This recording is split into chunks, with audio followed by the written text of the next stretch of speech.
Bien, bonjour à tous. J'espère que vous allez bien. Donc, nous sommes encore en distanciel et donc, une fois de plus, troisième conférence de l'année à distance en webconférence. Et donc, vous pourrez accéder plus tard à nouveau à cette conférence qui est enregistrée, bien sûr. N'oubliez pas, je vous rappelle le protocole de présence, n'oubliez pas d'aller émarger sur eCampus, puisque moi, ça m'atteste que vous êtes bien présent, enfin, présent en distanciel, bien sûr. Et aujourd'hui, nous avons l'honneur et l'avantage d'accueillir un ami, on peut dire, sans problème, qui a accepté mon invitation de venir vous présenter son métier, donc Nicolas Ménard. Nicolas Ménard est donc enseignant de tennis, ancien étudiant de STAPS, entre 98 et 2002, donc j'ai pas pu t'avoir comme étudiant. Et donc Nicolas va donc sur le schéma des précédentes conférences qui ont été animées par Michael Richaume et Quentin Hurel. Vous pourrez d'ailleurs accéder bientôt au lien de la webconférence, de ces deux webconférences.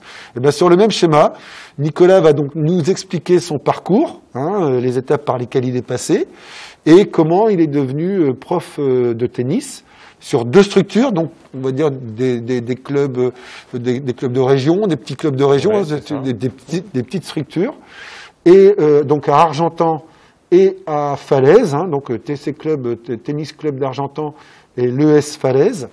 Et donc Nico va vous expliquer dans un deuxième temps ses interventions et en quoi consiste son métier. Bien sûr, toujours sur le même schéma, vous pouvez utiliser le chat puisque pour poser vos questions, et c'est moi qui relais les questions auprès de Nicolas sans problème. Donc bienvenue à toi Nico. Merci. Et puis je sais que c'est une première pour toi, donc c'est un nouveau schéma, mais je connais ton sérieux, je ne suis absolument pas inquiet. Les étudiants, on sait qu'ils sont là, qui vont faire qui vont être rapporteurs de ta conférence. Donc bienvenue et puis explique-nous un petit peu ton parcours. Comment tu es devenu prof de tennis à Argentan et à Falaise? Merci. Alors bonjour à toutes et à tous. Avant de débuter, je voulais vous remercier, les personnes ici derrière la caméra, les ordinateurs, pour votre accueil, et te remercier Frédéric de m'avoir contacté afin d'intervenir aujourd'hui donc pour présenter mon métier et puis mon parcours pour en arriver là. Je voulais également vous saluer, vous étudiants absents donc physiquement, liés aux conditions sanitaires que l'on connaît tous, mais présents derrière votre PC, donc vous pouvez effectivement envoyer des questions à Frédéric. J'essaierai d'y répondre, voilà, le plus précisément, le plus clairement possible, et être à la hauteur aujourd'hui. Peut-être que certains d'entre vous ont déjà un parcours professionnel de défini, et d'autres qui sont encore un peu dans le doute, l'incertitude. À ces derniers, je vais leur dire pas d'inquiétude, vous le verrez vous-même à travers mon propre parcours. Évidemment, il faut rester actif. C'est vrai que j'ai pas précisé, tu t'adresses là à des étudiants qui ont choisi la mention entraînement sportif. Je ne sais pas si ça existait à ton époque. Si. Non, mais parce que moi, à mon époque, l'entraînement sportif n'existait pas. Donc, tu vois, ça a dû être créé donc, dans les années 95-96. Donc là, c'est vraiment des étudiants qui veulent travailler dans les métiers du sport, mais pas liés à l'éducation physique. D'accord. Donc c'est vraiment l'idée, c'est l'optimisation de la performance, la formation des jeunes, etc., etc. Ok, d'accord. Donc voilà, une fois ces salutations faites, je vais me présenter. Donc Nicolas Ménard, j'ai 42 ans, aujourd'hui même, c'est mon anniversaire. Bon anniversaire. C'est un beau cadeau. Voilà, vous pouvez m'envoyer des petits messages. Des petits messages. Donc j'ai 42 ans, j'enseigne donc sur le tennis club d'Argentan, situé dans l'Orne, un club qui compte environ 160-170 adhérents. Et puis le tennis club de Falaise, dans le Calvados, qui avoisine environ les 200 licenciés. J'ai 2 magnifiques petites filles, âgées de 3 et 5 ans, qui pratiquent le tennis, parce qu'elles veulent faire comme papa. Hein. C'est pas une obligation, évidemment. Et puis la danse, voilà. Elles ne font pas de volley. Ça serait bien, quand même, qu'elles s'y mettent. Pourquoi on parle de volley? Parce que je suis à l'origine de la création du club d'Argentan, le patronage laïque de volley, avec ton beau-père, si on peut dire ainsi, même si on n'est pas marié, Guy Frénéard, qui était prof de PS, puisqu'il est à la retraite depuis juin. Donc Guy, qui était tennisman, ancien président du club d'Argentan, hein, au niveau tennis, et puis ancien entraîneur et président de la section volleyball qu'on avait créée à l'époque, donc en 1984. Vous voyez, donc c'est pas tout jeune. Donc voilà, il y a aussi, c'est aussi sympathique de t'inviter de ce point de vue-là, parce que du coup, je connais un peu la structure. Ouais, tout à fait. Et donc, une merveilleuse femme aussi qui me supporte au quotidien, qui est kiné, qui a baigné effectivement dans le sport, comme disait Frédéric, par des parents profs de PS tous les deux. Voilà, et cet environnement est important pour notre métier d'enseignant de tennis, puisqu'il y a des obligations, on travaille un peu en décalé. On est le soir, donc on se croise un peu en semaine. Ça, on reviendra peut-être sur ces organisations et les contraintes peut-être liées à l'activité, au métier, mais voilà. Voilà. Ok. Donc on attaque. Voilà, c'est parti. Parcours. Donc les étudiants te souhaitent un joyeux anniversaire. Merci. Alors, mon parcours scolaire, universitaire, et puis mes différentes orientations. Donc, en 98, 2 bonnes choses, à savoir, certes, la France est championne du monde de football, mais j'obtiens mon baccalauréat au lycée Louis Hillard à Falaise. Et donc, pour moi, c'est un grand signe de liberté, d'indépendance, et souhaitant toujours être dans le sport, je prends naturellement la filière STAPS. Donc tu as fait un bac ES, c'est ça, ES, économique et social. C'est ça. Donc ça c'est important à identifier. Et donc je me rends en STAPS parce que je voulais toujours être dans le sport, à l'extérieur, rencontrer du monde. Et à l'époque, tu as une sélection au niveau des STAPS? Non. C'était déjà ouvert complètement? Oui, c'était ouvert depuis cette année, je crois. Depuis 98, c'était ouvert. D'accord, donc tu n'as pas vécu l'entrée sur dossier avec le concours, etc. Non, même dossier médical. Oui, dossier médical qui était... Et là, non. Donc les étudiants, tu es sur le même schéma que les étudiants actuellement? Tout à fait. Et ça s'est fait en 98. D'accord, très bien. Voilà, donc, et puis une fierté d'arriver en STAPS pour porter le petit sac d'IMA, bleu et rouge, que tout le monde connaît. Je ne sais pas s'ils l'ont toujours, parce que malheureusement la SE STAPS n'existe plus. Ah, ok. Donc néanmoins, je ne sais pas si les étudiants ont ce petit sac bleu et rouge d'IMA. Dommage. Un peu de pub pour d'IMA. Donc voilà, donc je pars pour Caen. Donc en 99, je passe mon Deguin, Doc 2. En 2000. Et donc je m'orientais en STAPS pour être évidemment prof de PS. Enfin évidemment, voilà, c'était mon souhait. Et puis donc en 2000, grosse année où beaucoup de changements. Donc je me trouve à l'AS, Association des STAPS. Donc vice-président de l'AS. Alors il y a toujours un cours auquel les étudiants participent, qui est obligatoire, qui s'appelle la gestion de l'AS. Donc toi, tu devais être peut-être aussi, ça comptait pour ton évaluation, non? Ouais, donc tu étais dans ce cours, gestion de l'AS, mais à l'époque, c'était une option qu'on choisissait en fait. D'accord, ok. Voilà. Donc j'étais vice-président de l'AS, donc ça consistait à faire un peu un compte rendu de la réunion, et j'étais responsable des soirées STAPS, qui se déroulaient au Parc des Expositions. Donc ça n'existe plus, je crois, maintenant. Non, surtout en ce moment.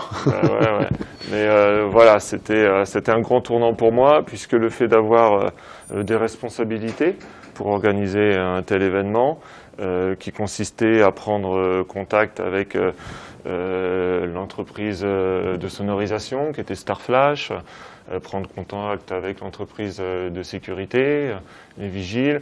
C'était aussi organiser la salle avec l'emplacement des bars. À chaque bar, il y en avait 3 en tout. Il y avait un prof qui était responsable avec des étudiants et une rotation qui était faite toutes les 2h30, 3h de mémoire.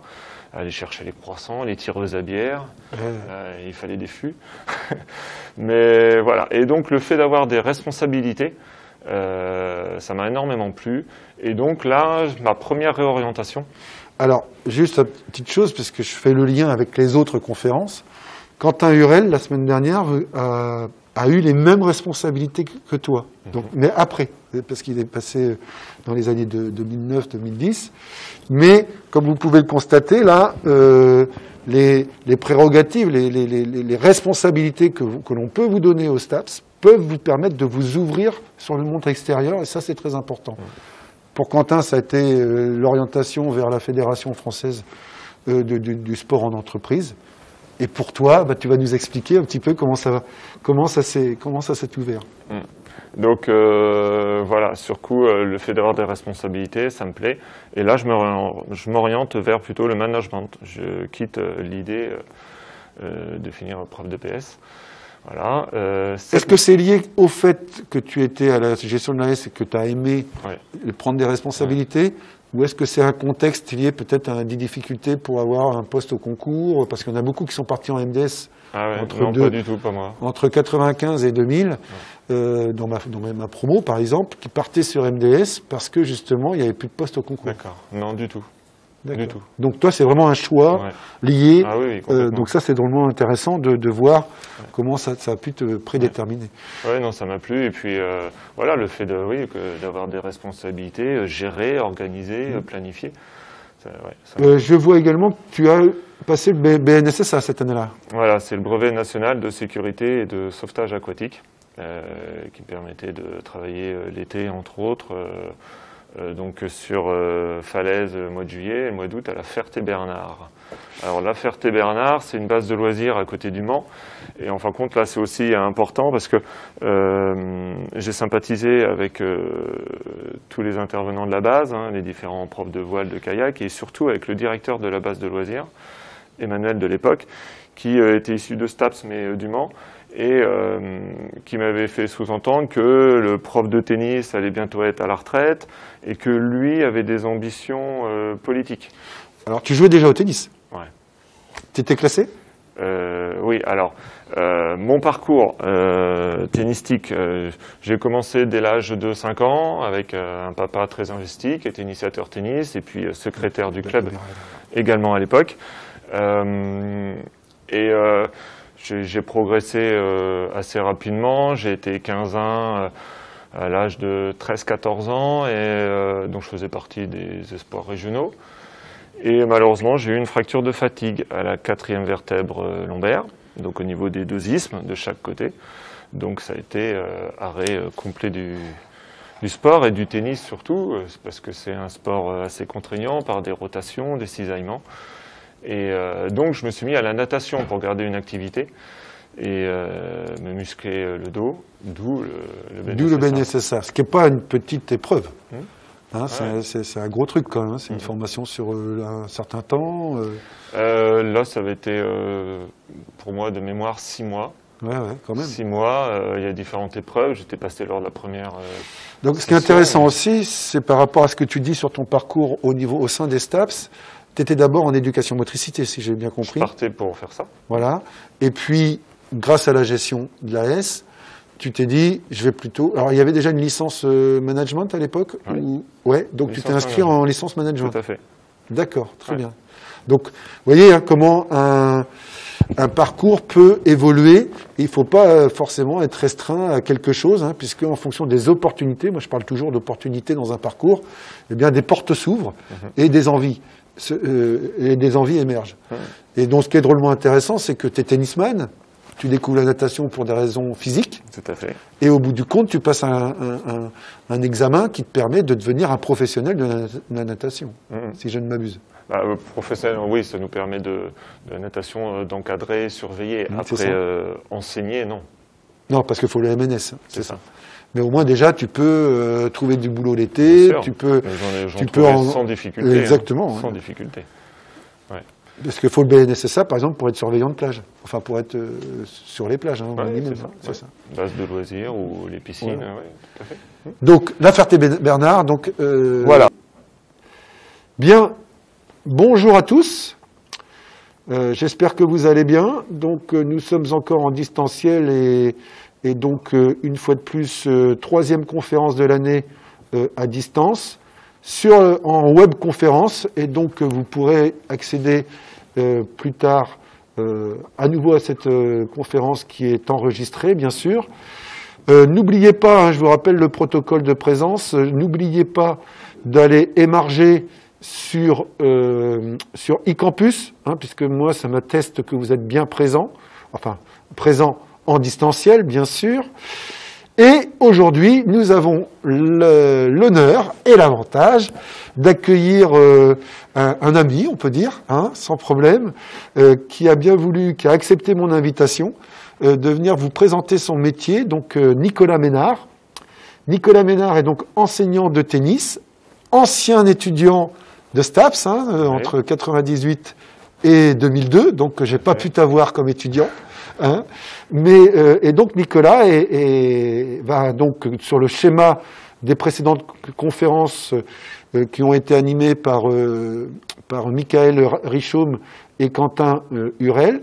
Vous pourrez d'ailleurs accéder bientôt, hein, au lien de la webconférence, de ces deux webconférences.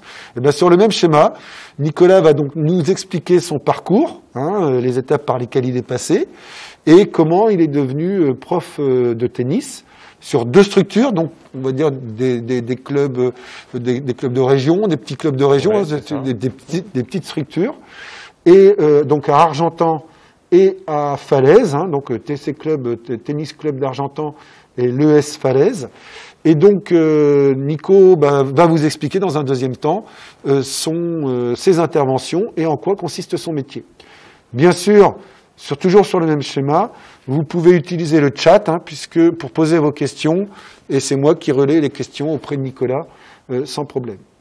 Donc bienvenue à toi, Nico. Merci. Et puis je sais que c'est une première pour toi, donc c'est un nouveau schéma, mais je connais ton sérieux, je ne suis absolument pas inquiet. Les étudiants, on sait qu'ils sont là, hein, qui vont faire qui vont être rapporteurs de ta conférence.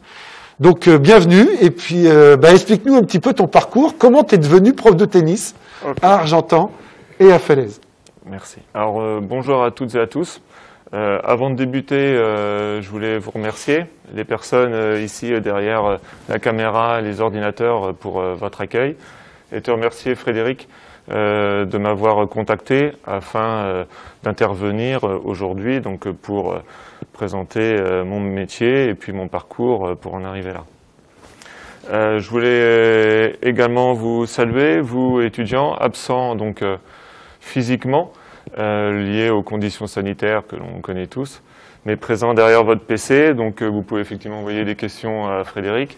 J'essaierai d'y répondre, voilà, le plus précisément, le plus clairement possible, et être à la hauteur aujourd'hui. Peut-être que certains d'entre vous ont déjà un parcours professionnel de défini, et d'autres qui sont encore un peu dans le doute, l'incertitude. À ces derniers, je vais leur dire pas d'inquiétude, vous le verrez vous-même à travers mon propre parcours. Évidemment, il faut rester actif. C'est vrai que j'ai pas précisé, tu t'adresses là à des étudiants qui ont choisi la mention entraînement sportif. Je ne sais pas si ça existait à ton époque. Si. Non, mais parce que moi, à mon époque, l'entraînement sportif n'existait pas. Donc, tu vois, ça a dû être créé donc dans les années 95, 96. Donc là, c'est vraiment des étudiants qui veulent travailler dans les métiers du sport, mais pas liés à l'éducation physique. D'accord. Hein, donc c'est vraiment l'idée, c'est l'optimisation de la performance, la formation des jeunes, etc., etc. Ok, d'accord. Donc voilà, une fois ces salutations faites, je vais me présenter. Donc Nicolas Ménard, j'ai 42 ans, aujourd'hui même, c'est mon anniversaire. Bon anniversaire. C'est un beau cadeau. Voilà, vous pouvez m'envoyer des petits messages. Des petits messages. Donc j'ai 42 ans, j'enseigne donc sur le tennis club d'Argentan, situé dans l'Orne, un club qui compte environ 160-170 adhérents. Et puis le tennis club de Falaise dans le Calvados, qui avoisine environ les 200 licenciés. J'ai deux magnifiques petites filles, âgées de 3 et 5 ans, qui pratiquent le tennis, parce qu'elles veulent faire comme papa, hein, C'est pas une obligation évidemment. Et puis la danse, voilà. Elles ne font pas de volley. Ça serait bien, Désolé. quand même, qu'elles s'y mettent.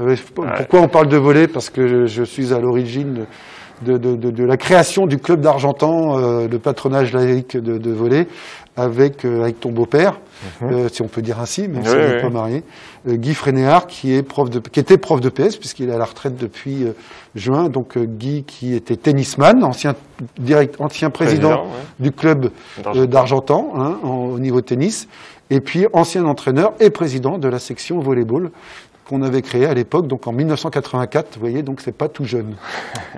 Donc voilà, il y a aussi, c'est aussi sympathique de t'inviter de ce point de vue-là, parce que du coup, je connais un peu la structure. Ouais, tout à fait.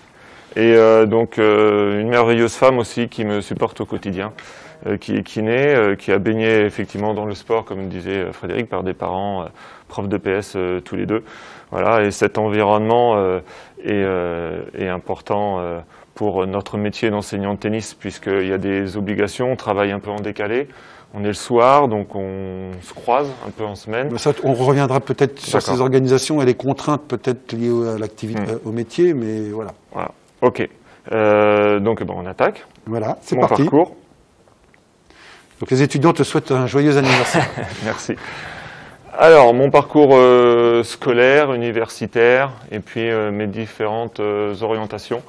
Donc, en 98, deux bonnes choses, à savoir, certes, la France est championne du monde de football, mais j'obtiens mon baccalauréat au lycée Louis Yard à Falaise.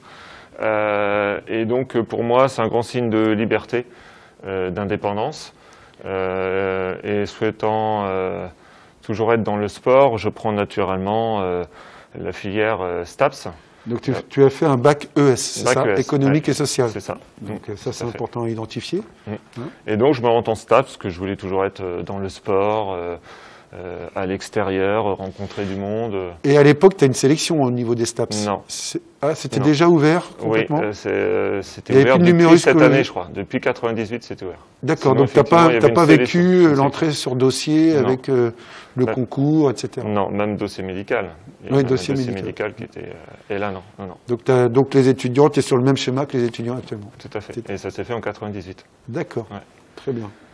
Voilà, donc, et puis une fierté d'arriver en STAPS pour porter le petit sac d'IMA, bleu et rouge, que tout le monde connaît. Je ne sais pas s'ils l'ont toujours, parce que malheureusement la SE STAPS n'existe plus. Ah, ok. Donc néanmoins, je ne sais pas si les étudiants ont ce petit sac bleu et rouge d'IMA. Dommage. Un peu de pub pour d'IMA. Donc voilà, donc je pars pour Caen. Donc en 99, je passe mon Deguin, Doc 2. En 2000. Et donc je m'orientais en STAPS pour être évidemment prof de PS. Enfin évidemment, voilà, c'était mon souhait. Et puis donc en 2000, grosse année où beaucoup de changements. Donc je me trouve à l'AS, Association des STAPS. Donc vice-président de l'AS. Alors il y a toujours un cours auquel les étudiants participent, qui est obligatoire, qui s'appelle la gestion de l'AS. Donc toi, tu devais être peut-être aussi, ça comptait pour ton évaluation, non? Ouais, donc tu étais dans ce cours, gestion de l'AS, mais à l'époque, c'était une option qu'on choisissait en fait. D'accord, ok. Voilà. Donc j'étais vice-président de l'AS, donc ça consistait à faire un peu un compte rendu de la réunion, et j'étais responsable des soirées STAPS, qui se déroulaient au Parc des Expositions. Donc ça n'existe plus, je crois, maintenant. Non, surtout en ce moment. Mais voilà, c'était un grand tournant pour moi, puisque le fait d'avoir des responsabilités pour organiser un tel événement, qui consistait à prendre contact avec l'entreprise de sonorisation, qui était Starflash, prendre contact avec l'entreprise de sécurité, les vigiles. C'était aussi organiser la salle avec l'emplacement des bars. À chaque bar, il y en avait 3 en tout. Il y avait un prof qui était responsable avec des étudiants et une rotation qui était faite toutes les 2h30, 3h de mémoire. Aller chercher les croissants, les tireuses à bière. Il fallait des fûts. Mais voilà. Et donc le fait d'avoir des responsabilités, ça m'a énormément plu. Et donc là, ma première réorientation. Alors, juste une petite chose, parce que je fais le lien avec les autres conférences. Quentin Hurel, la semaine dernière, a eu les mêmes responsabilités que toi. Donc, mais après, parce qu'il est passé dans les années 2009-2010. Mais, comme vous pouvez le constater, là, les prérogatives, les responsabilités que l'on peut vous donner au STAPS peuvent vous permettre de vous ouvrir sur le monde extérieur, et ça, c'est très important. Pour Quentin, ça a été l'orientation vers la Fédération française du sport en entreprise.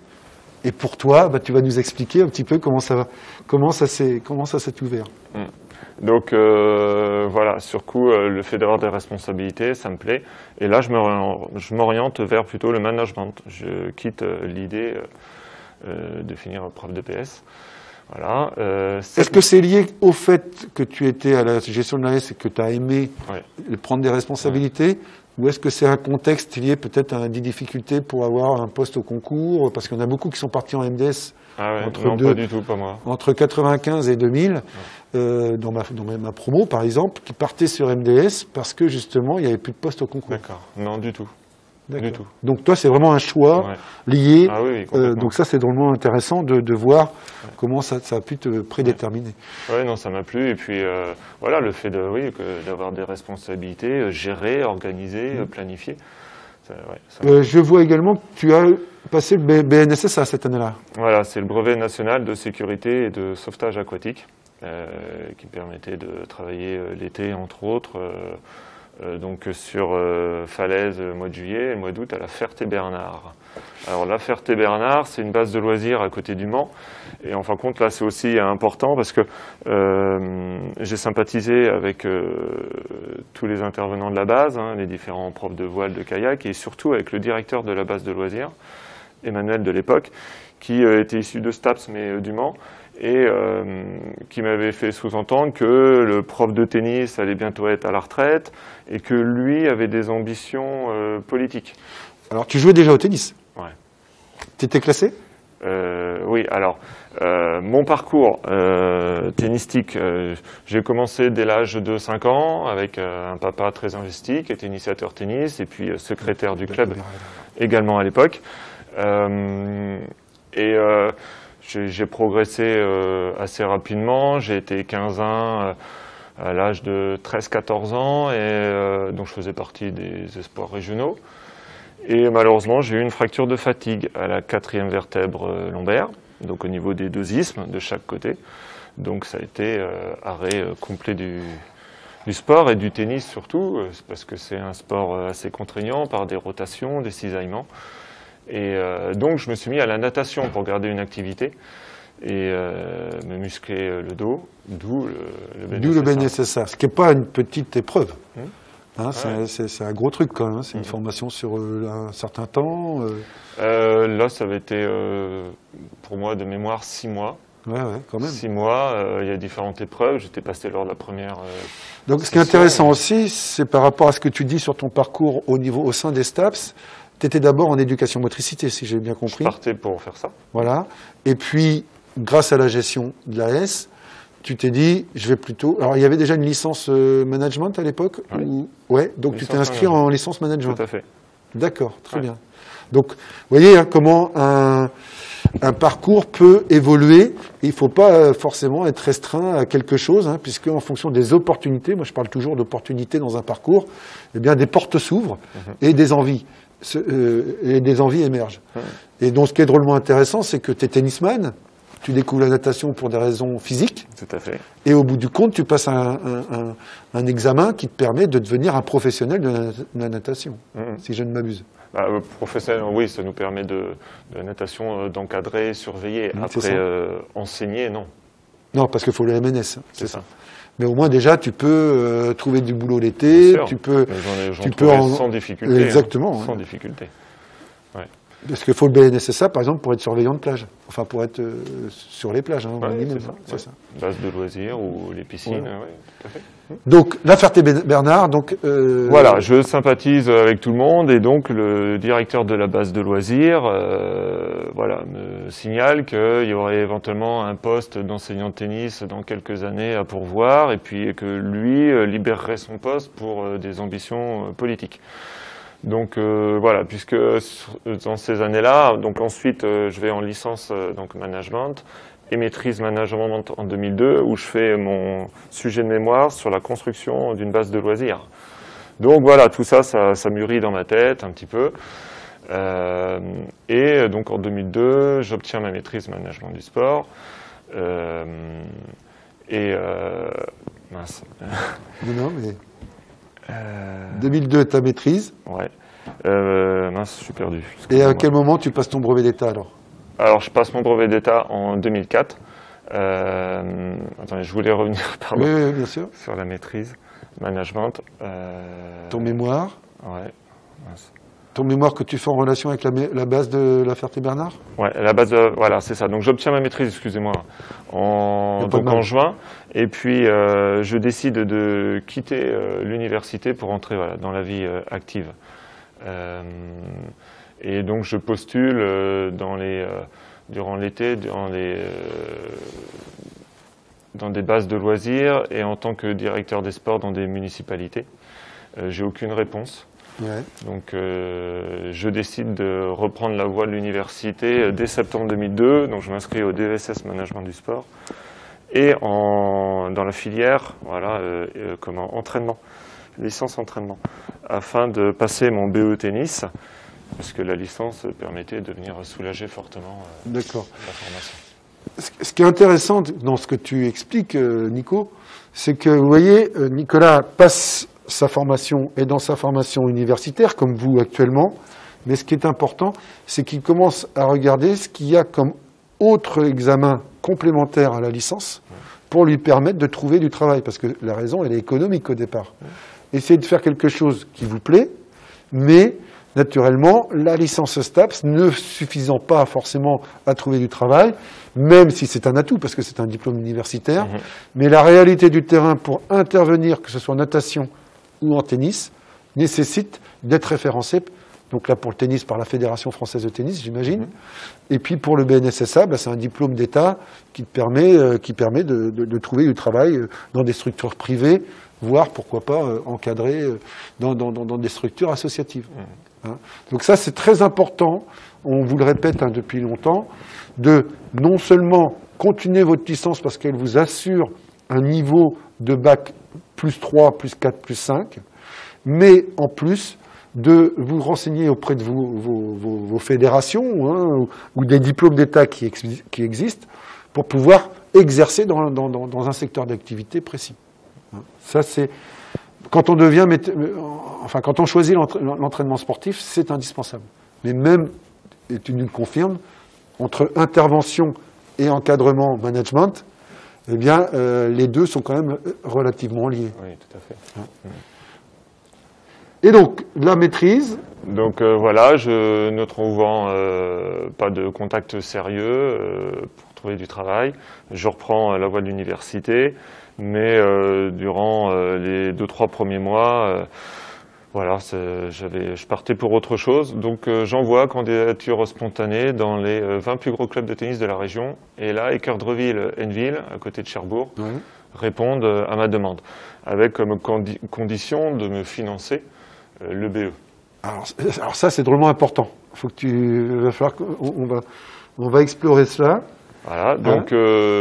Donc en fait, tu as un niveau de tennis, tu jouais combien à l'époque? Alors, justement, quand le problème, c'est que j'étais limité, évidemment, dans les efforts suite à cette fracture. Donc, j'étais 15,5 de mémoire, descendu 15,5. Ok. Voilà. Donc, ce qui est déjà un très bon niveau régional, hein, non, là, à 15,5, je suis bien descendu quand même. T'étais quand même ton meilleur niveau, ça avait été quoi? Alors, ça a été 15-1 à l'âge de 13 ans et demi. D'accord, donc tu savais que tu avais le potentiel malgré cette blessure? Oui, alors le niveau nécessaire à l'époque, c'était le classement à 15. Donc il fallait 15. Que tu donc encore un classement supérieur. Donc il a fallu que tu te remettes dans la compète alors. Tout à fait, ouais. Explique-nous tout ça, c'est intéressant.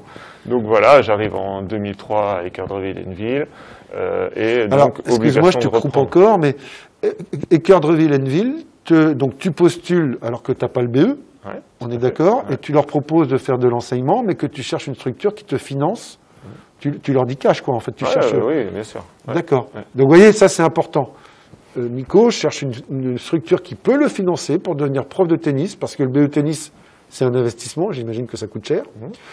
Et le club de tennis parie sur toi. Et donc j'imagine que dans ton CV et ta lettre de motivation, tu as dû mettre des atouts en avant. Oui, complètement. Déjà, mes diplômes, j'avais la chance aussi que le président de l'époque avait une bonne reconnaissance des STAPS, puisque ses enfants étaient passés par cette filière. Donc voilà, on était reconnus.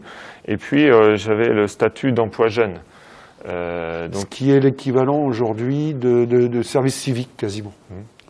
Donc c'était intéressant, beaucoup d'associations ont profité de ce statut-là pour employer, puisque les salaires, les aides financières étaient dégressives d'année en année. Oui, puisque nous, à l'époque, on avait créé au club d'Argentan un emploi jeune avec Olivier Pierre, je ne sais pas si tu te souviens, mais c'est comme ça qu'on a permis au club de grandir et de former des jeunes, quoi. Donc c'était une structure très importante. Oui, donc tu as bénéficié de l'emploi jeune pour te former au brevet d'État. Tout à fait. Et encadrer en même temps. C'est ça, ouais, complètement. Donc, pour pouvoir me présenter donc, au BE, maintenant, c'est DGEPS, tennis, je devais retrouver un niveau de jeu. Donc, ma première année, je reprends la raquette, la petite balle jaune, et on y va. Et donc, j'obtiens, au bout d'un an, le niveau 5-6. Ah oui, quand même. Oui, bah, ça fait une belle progression. Oui, naturellement, comme ça. Hein. Et donc, voilà. Tu t'entraînais beaucoup? Comment j'imagine que tu as dû faire pas mal de compétitions. Oui. Après, pas tant que ça, en fin de compte. C'est que le 15-5, j'étais vraiment arrivé à un niveau, je dirais, faible par rapport à ce que je jouais. Tu valais. Oui. Donc, je suis rapidement passé 15-2, 15-1. Il y avait des classements intermédiaires. Je crois qu'au bout de 2 tournois, quand tu justifies tes résultats, ils te redonnent un nouveau classement. D'accord. Ouais. Mais c'est vraiment important. C'est-à-dire que quand même, il a fallu que tu te remettes à la pratique, à la compétition, que tu... Je te connais, tu as quand même bossé un petit peu pour... Je prenais des cours. Hein. Ah, je payais... Vous entendez ça? C'est drôlement important. C'est-à-dire que Nico encadré, mais pour retrouver un niveau, il a pris des cours. Oui, avec Olivier Miclot, qui était le prof de Querqueville à l'époque, tous les vendredis après-midi. Ouais. Et donc, vous voyez, ça veut dire qu'on n'a rien sans rien. C'est-à-dire que si on veut... Et là, vous, futurs entraîneurs dans les métiers du sport... Il faut accepter à un moment donné, même si je joue bien, même si j'avais un bon niveau à l'âge de 13 ans ou quoi que ce soit, de repasser par l'effort, de s'entraîner, d'aller chercher des personnes qui vont vous permettre d'optimiser votre performance. Drôlement intéressant. Et donc, je suis ma formation de BE sur Paris, dans un centre privé dans le Val-de-Marne. Alors, pourquoi Paris? Puisqu'il y a un centre de formation à Honfleur, qui est beaucoup plus proche de Cherbourg. Sauf que j'étais dans l'obligation de prendre ma voiture. Donc le temps passé, les contraintes de fatigue sur la route, d'accidents, d'amendes. L'avantage, c'est que je prenais le train. J'arrivais quasiment directement sur place. Alors certes, il fallait se lever 2 fois par semaine à 4 heures le matin. Mais pour toutes ces raisons, et en plus la formation ne durait que 2 jours. Alors qu'à Honfleur, c'était 3 jours. Par semaine. Donc, ce qui me libérait une soirée de plus pour intervenir le soir et assurer les cours. Et l'autre raison aussi, c'est que durant ce retour en train, je bossais mes cours. Donc, je n'ai pas le souvenir d'avoir passé énormément de temps, si tu veux, en semaine ou en week-end à avoir travaillé, quoi. Alors, une petite question de Nathan Marie qu'on a vu tout à l'heure, là, à travers la porte. Une question très intéressante. Est-ce que ton club, quand il t'a embauché, t'a mis des conditions pour accepter de financer le BE? Non, aucune. Ah, c'était naturel. Oui, tout à fait. Ouais. Et même quand je leur ai annoncé 2 ans après, donc j'obtiens mon BE, en 2005 je reste, 2006 et je pars. Alors, quand même, tu obtiens le BE, mais c'est quand même pas une petite démarche. Ça veut dire que pendant 6 mois, tu vas 2 fois par semaine à Paris. Pendant un an, tu vas à Paris, tu t'entraînes de ton côté pour essayer de retrouver le niveau qui te permet de passer le BE. Alors j'avais déjà eu le niveau. En fin de compte, mes cours, je les ai pris en 2003. D'accord, ok, très bien. Une fois que je me suis présenté au BE, j'avais le niveau... Est-ce qu'il fallait que tu aies le niveau pour te présenter au BE ou pas? Tu pouvais t'inscrire au BE et acquérir le niveau pendant la formation. Donc ça, c'est important. Vous voyez, tout est possible. C'est-à-dire que des fois... Alors ça a peut-être changé maintenant. Non, mais voilà, ce qui est important, c'est de garder la philosophie de la façon dont tu t'es formé, si tu veux. Le diplôme universitaire te permet quand même d'avoir une crédibilité pour trouver du boulot en tant qu'emploi jeune. Ça pourrait être un service civique aujourd'hui. Et puis, derrière, eh bien, c'est pas fini. Tu continues à te former, alors que l'encadrement, ça te plaît, mais tu continues à te former pour faire de l'intervention, en fait. Intervention dans le milieu sportif en tant qu'entraîneur de tennis. Donc vous voyez quand même le parcours drôlement intéressant de ce point de vue-là, c'est qu'il ne faut rien lâcher. Et les opportunités, je parle toujours des opportunités, il faut aller frapper aux portes. Combien de CV t'as envoyé? Oh, une vingtaine, je pense, une quinzaine. Ouais. Alors à l'époque, ça allait peut-être parce qu'il y avait ces fameux emplois jeunes qui étaient créés et qui ont créé une dynamique. Aujourd'hui, je pense qu'il faudrait y aller au moins à 50. Faut pas hésiter à à aller frapper aux portes et même parfois proposer dans un premier temps ces services d'un point de vue volontaire, du point de vue des bénévoles. Franck Doudet vous en parlera très très bien dans 15 jours. Franck Doudet, donc, qui est préparateur physique des entraîneurs des arbitres de L1 et L2 en foot, et qui est ancien BE2, qui est ancien CTS de la Normandie en football. Et il nous explique que sans avoir un grand niveau de jeu, il a été frappé aux portes et à Rouen, il a été accueilli pour encadrer des jeunes. Et puis il a commencé à passer ses diplômes comme ça. Et puis du coup, il a fait une licence STAPS, etc., etc. Donc tous les parcours, c'est ça qui est intéressant de ces conférences en vous invitant, on voit bien que ça ne s'est pas fait comme ça du jour au lendemain. Et c'est en insistant qu'on y arrive. Donc quand même, un gros investissement, compétition, même si tu avais récupéré le niveau, la formation à Paris, mais le train, l'avantage du train. Oui, c'est ça, tout à fait. Et puis l'encadrement, j'imagine. Oui, tout à fait. Tous ces points-là ont leur importance. Et donc, 2004 Donc 2004, j'obtiens le diplôme et donc je quitte Équeurdreville. Je ne l'ai pas noté là. Mais, parce qu'en plus, tu étais à la fin de ta mission, j'imagine. Oui, alors après, ils souhaitaient me garder, mais c'est-à-dire en 2005, opportunité d'emploi à la Ferté-Bernard. Donc, la structure que tu connaissais déjà? Voilà, puisque de 2000 à 2005, tous les étés, j'encadrais, je surveillais la zone de baignade là-bas. Donc j'ai toujours gardé contact avec eux. Voilà. Super. Et donc Manu me contacte en me disant, écoute, il y a le poste d'enseignant de tennis à pourvoir à la Ferté-Bernard. Et éventuellement, moi, d'ici peu de temps, je vais quitter mes fonctions de directeur de base. Donc j'y vais, je m'engouffre. Et donc là, c'est un contrat 35 heures. De tennis. C'est ça, on est d'accord, de BE tennis. Et puis là, tu vas nous expliquer un petit peu comment ça se passe, bien sûr. Alors, j'avais tout pour être bien là-bas. Et mon ami de l'époque, que j'avais rencontré en STAPS, donc en 99, qui était originaire du coin, me quitte. Et là, très difficile à vivre, et je plaque tout en fin de compte. Et tu vas pas à la Ferté-Bernard, du coup? Alors, je vais à la Ferté, je passe mon année, mais voilà, tous les projets, les ambitions que j'avais là-bas... tu n'as pas envie de les continuer suite à des circonstances personnelles? C'est ça, sentimental. Donc ça, c'est très important de voir les liens qu'il y a entre l'aspect professionnel, les envies, mais aussi la stabilité personnelle. Ça, c'est quelque chose qu'on aborde de plus en plus. Alors, c'est un peu moins présent actuellement dans votre cursus. Néanmoins, vous avez des cours en L3 là-dessus, qui est la notion de préparation mentale et de bien-être social. C'est quelque chose qu'on va essayer de développer dans la future nouvelle offre de formation, qui est vraiment le bien-être personnel qui contribue au bien-être professionnel. Et inversement, parce que naturellement, ça ne marche pas que dans un seul sens. Chez toi, ça déclenche quelque chose, forcément, l'arrêt de la volonté de continuer ton projet à la Ferté-Bernard. Donc là, c'est drôlement intéressant de voir aussi que nous sommes des humains. Et ce coronavirus a tendance à oublier de nous le montrer, mais nous sommes d'abord des humains, et qu'il faut faire en fonction de ce que vous êtes, de ce que l'on est, de ce que l'on ressent. Et vous savez, en situation de blocage, ça c'est une technique de préparation mentale, en situation de blocage, que ce soit affectif ou professionnel, eh bien c'est l'innovation qui permet de s'en sortir. Oui, mais c'est sûr. Donc je te laisse la parole pour nous expliquer la suite du coup alors.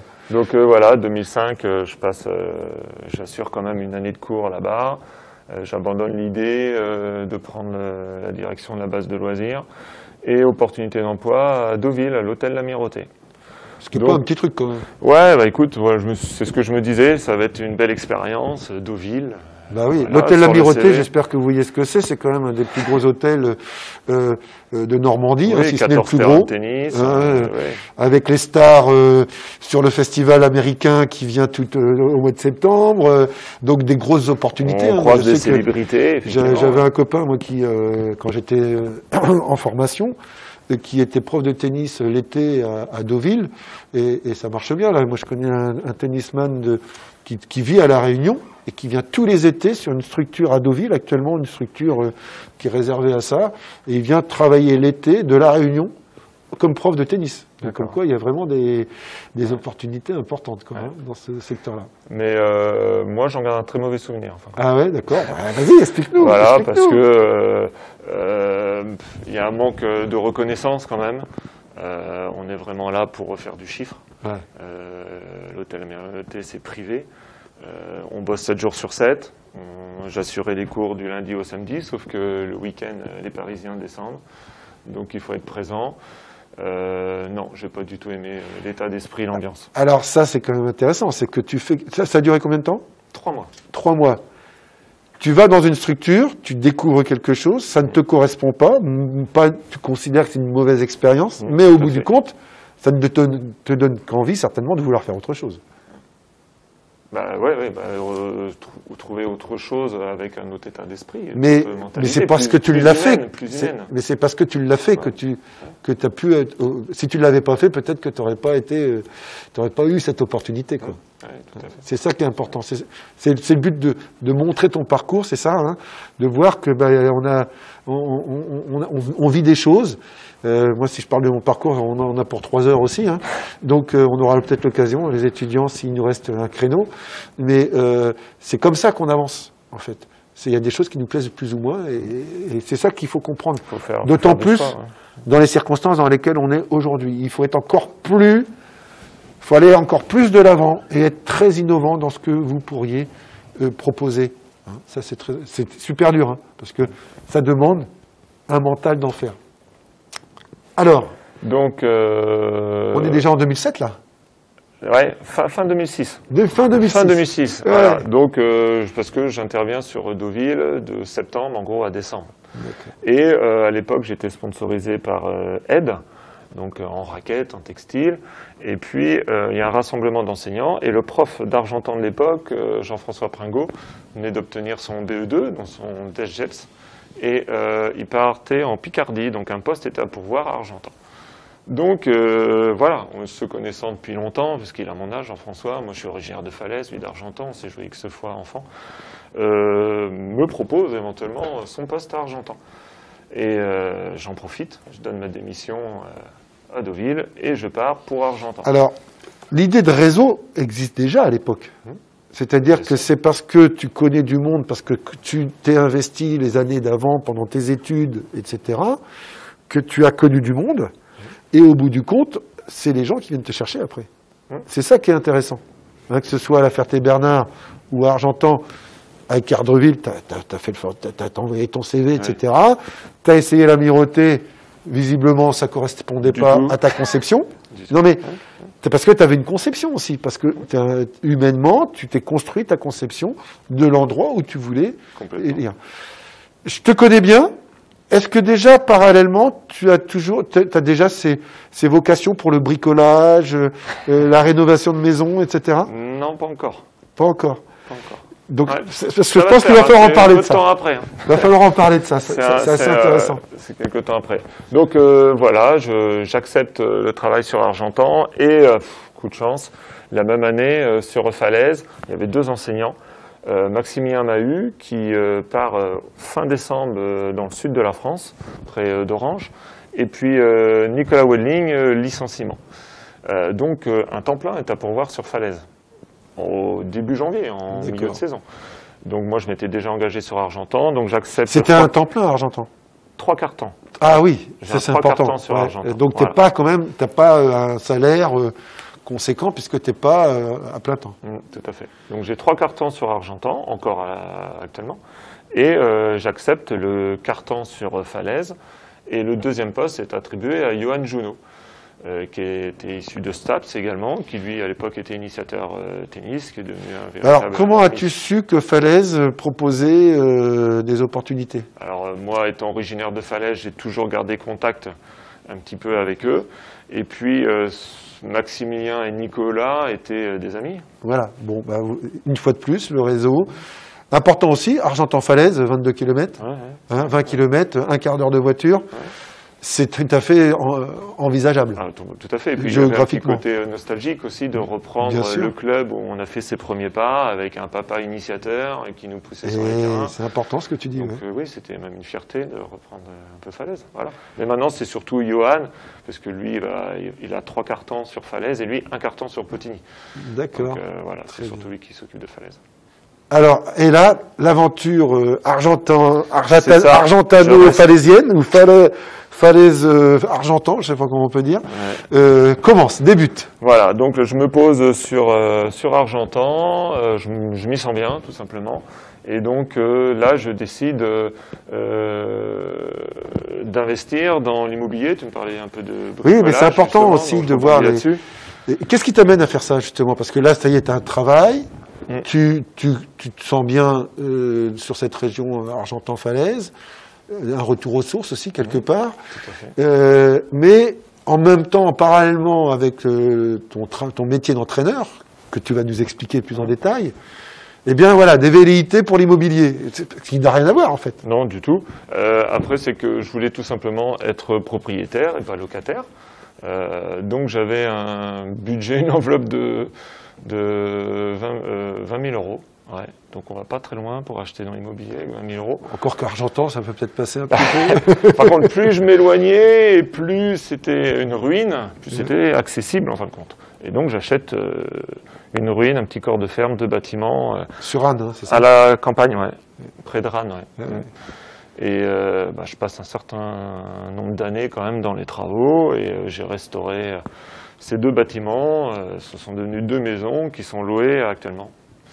Depuis 7 ans et l'autre 6 ans.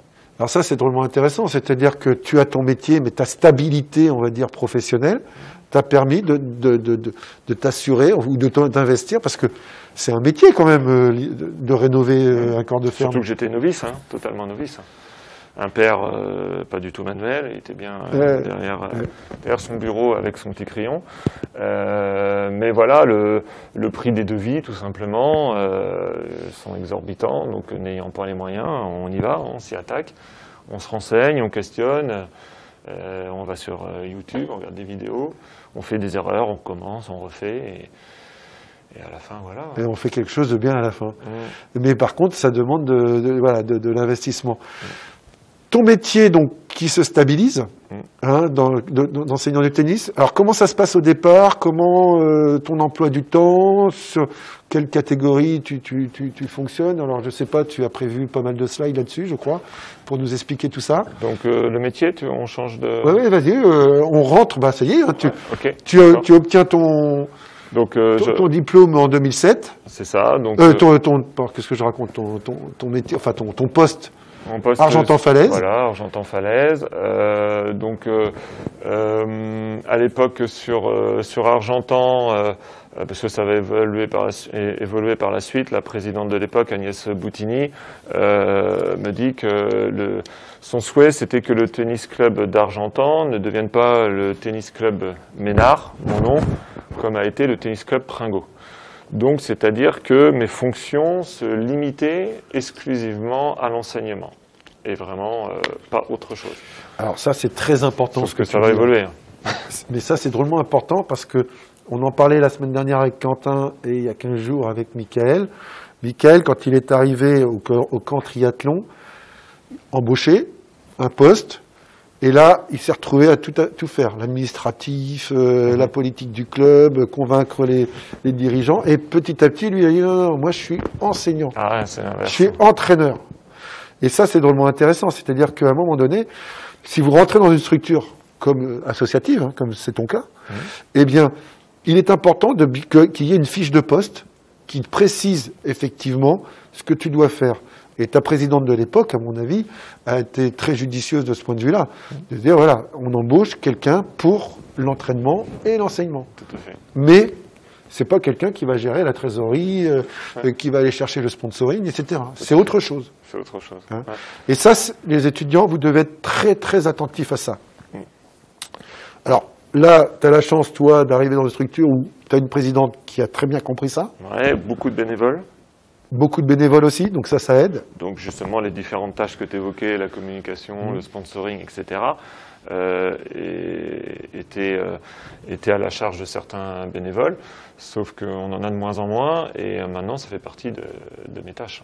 Ah, alors, on va voir ça dans l'évolution. Voilà. Ouais. Donc, voilà, je suis sur Argentan. En 2012, il y a Johan, mon collègue, qui passe son DGEPS tennis, donc je suis son tuteur. En 2017, je passe mon juge-arbitre tennis deuxième niveau, donc ce qui nous permet d'organiser des tournois de plus grande importance, puisqu'on a organisé sur Argentan un tournoi Open, donc c'était 800 € pour le vainqueur, et on était le seul club de Normandie à faire la parité homme-femme sur les 2 premières années. Ça fait une différence, voilà. Et, un club innovant, alors. Ouais, tout à fait. Non, on a eu des joueurs numérotés, hein, français, hein, qui sont venus. Jules Marie, qui est de Caen, hein, il est venu plusieurs fois le remporter. Donc le JAT2, ce qui me plaisait aussi, on va retrouver l'organisation. Tu peux nous rappeler, JAT2, c'est quoi exactement? Alors, juge-arbitre de tournoi, deuxième niveau. D'accord. En termes de classement, deuxième niveau, ça veut dire quoi? Alors, enfin, bon, ça n'a pas de relation, si? Alors, le JAT1, le juge-arbitre tournoi premier niveau, est obligatoire dès que vous passez le DGEPS. D'accord.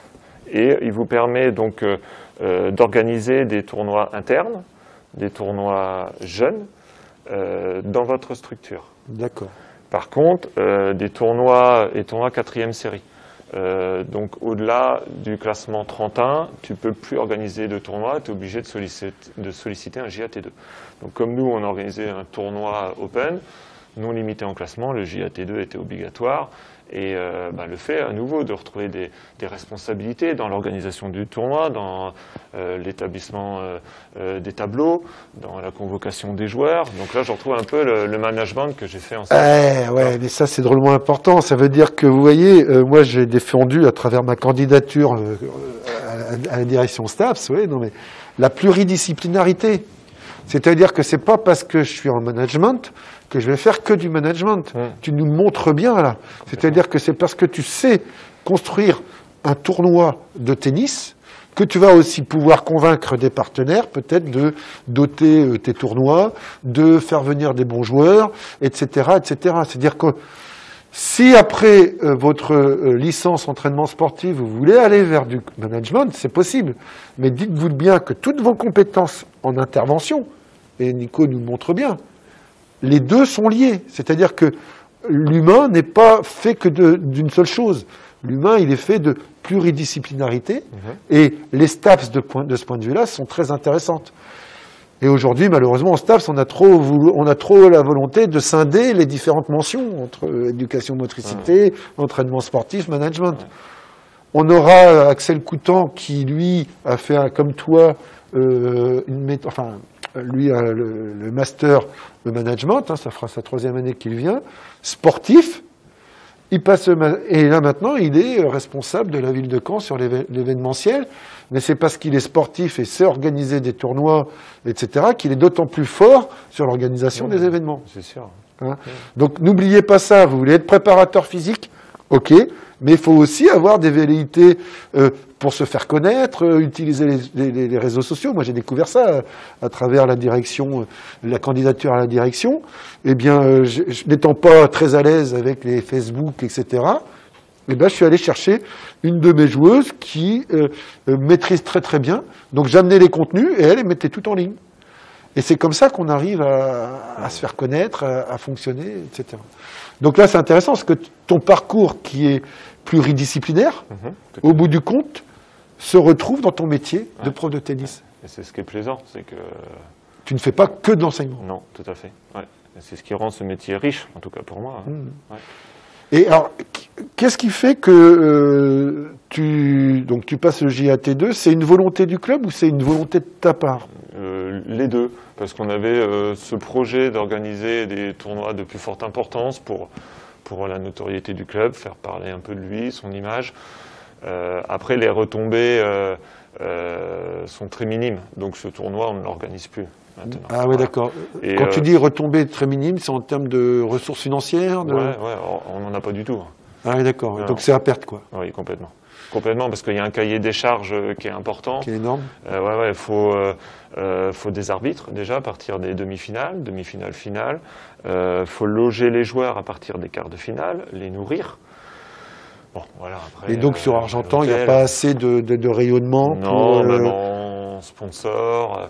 On avait un sponsor, il nous apportait quand même 1 000 €, mais avec toutes les dotations, tournois masculins, féminins, les consolantes, les fins de tableau, on donne quand même des récompenses.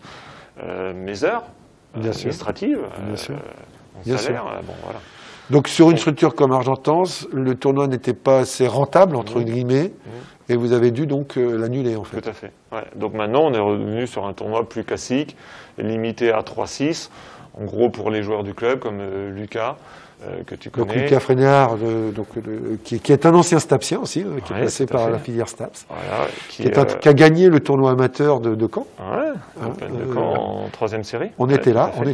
J'ai eu aussi Antoine Trofler comme élève, qui est prof de PS, qui a également gagné l'Open de Caen. Il vient d'Argentan. Donc voilà, on n'organise plus de tournoi Open pour ça. Donc ce qui veut dire qu'à partir de 2018, il y a une bascule dans ton boulot, dans ton métier, où tu deviens plus enseignant? Non, tu disais non, pas du tout. Non, du tout. Là, c'est juste le tournoi. Le tournoi en lui-même. Voilà, c'est tout. Après, on organise un tournoi de moins grande ampleur, mais plus à notre échelle. Est-ce que tu peux nous expliquer, pour un club quand même si le tournoi est de moins grande ampleur, pourquoi pour un club c'est important d'avoir son tournoi? Pour faire parler de lui à l'extérieur, l'image qu'on peut véhiculer, et puis pour satisfaire les adhérents du club. Ouais, c'est surtout ça. Pour qu'ils puissent faire un tournoi chez eux, dans leur club, puisque maintenant la compétition, ça devient très compliqué. Donc les gens sont moins motivés, on le verra plus tard. Ah ouais. Donc des déplacements, si on n'organise pas de tournoi au sein de notre club, les gens sont obligés de se déplacer, prendre leur voiture, aller à L'Aigle, aller à Falaise ou autre, et c'est devenu une véritable contrainte. Donc l'importance de garder un tournoi interne, on va dire interne, pour pouvoir permettre aux adhérents de quand même faire un peu de compétition. Tout à fait. On a notre tournoi interne, exclusivement réservé aux adhérents, et notre tournoi limité en classement, ouvert à tous. Mais au moins, ça se passe au club. Il faut faire vivre le club aussi, donc par des activités. Alors, ton métier donc, est aussi sur l'organisation, sur aussi, j'imagine, aller chercher des ressources financières, peut-être, maintenant, comment ça se passe? Alors là, je peux vous présenter... Oui, vas-y. Voilà, tu vas l'émission, voilà, on est en plein dedans, c'est parfait. Donc, le slide est prêt, donc la slide. Donc voilà, il faut être polyvalent. Alors ça, c'est vraiment, on va dire, ma fiche de poste. Entre guillemets, c'est les enseignants, par exemple, sur l'Open de Caen, je pense qu'ils n'ont pas toutes ces missions à accomplir. Ils ont certes plus de bénévoles au sein de leur association, donc ils ont des commissions créées, alors que nous, petite structure, voilà, avant, j'étais pas chargé de la communication, c'était deux jeunes, Lucas et Marie, sauf que les études font que ils sont partis, donc hop, on a repassé un petit peu le bébé. Voilà. Mais moi, ça me plaît, puisque ça fait partie de ma formation en STAPS, tout simplement. Alors oui, là, c'est un drôlement intéressant, parce qu'on est entre deux choses. Autant, comme je disais, c'est important d'avoir une fiche de poste. Vous êtes entraîneur, préparateur physique, etc. Vous arrivez dans une structure où le poste... Mais en fonction de la structure, vous allez être peut-être amené à faire différentes choses. Effectivement, comme tu le dis, si tu es sur Caen, ça va pas être la même fiche de poste que si tu es à Argentan, ou à la Ferté-Macé, ou à Cardreville. Parce que l'ampleur du club n'est pas la même. Donc, en conséquence, mais en même temps, tu es allé sur une structure comme l'Amirauté, où là, faut faire du chiffre. Tu ne fais que de l'enseignement, 7 jours sur 7, pas de vacances. Et humainement, c'est pas plus intéressant. Donc, ce que montre Nico, là, c'est de bien trouver quelque chose qui corresponde à ce que vous êtes. ce que tu nous affiches dans ton rôle et tes émissions, en somme, c'est ton parcours. Oui, tout à fait. Ouais. Et puis, en fin de compte, il faut être un peu polyvalent me concernant, voilà, pour intervenir dans ces différents domaines. Alors, voilà, vous avez évidemment l'enseignement. Alors, l'enseignement, ça va partir des groupes d'entraînement. Donc, à chaque début de saison, les personnes se présentent aux journées d'inscription avec leur formulaire et précisent leur disponibilité sur les différents jours de la semaine.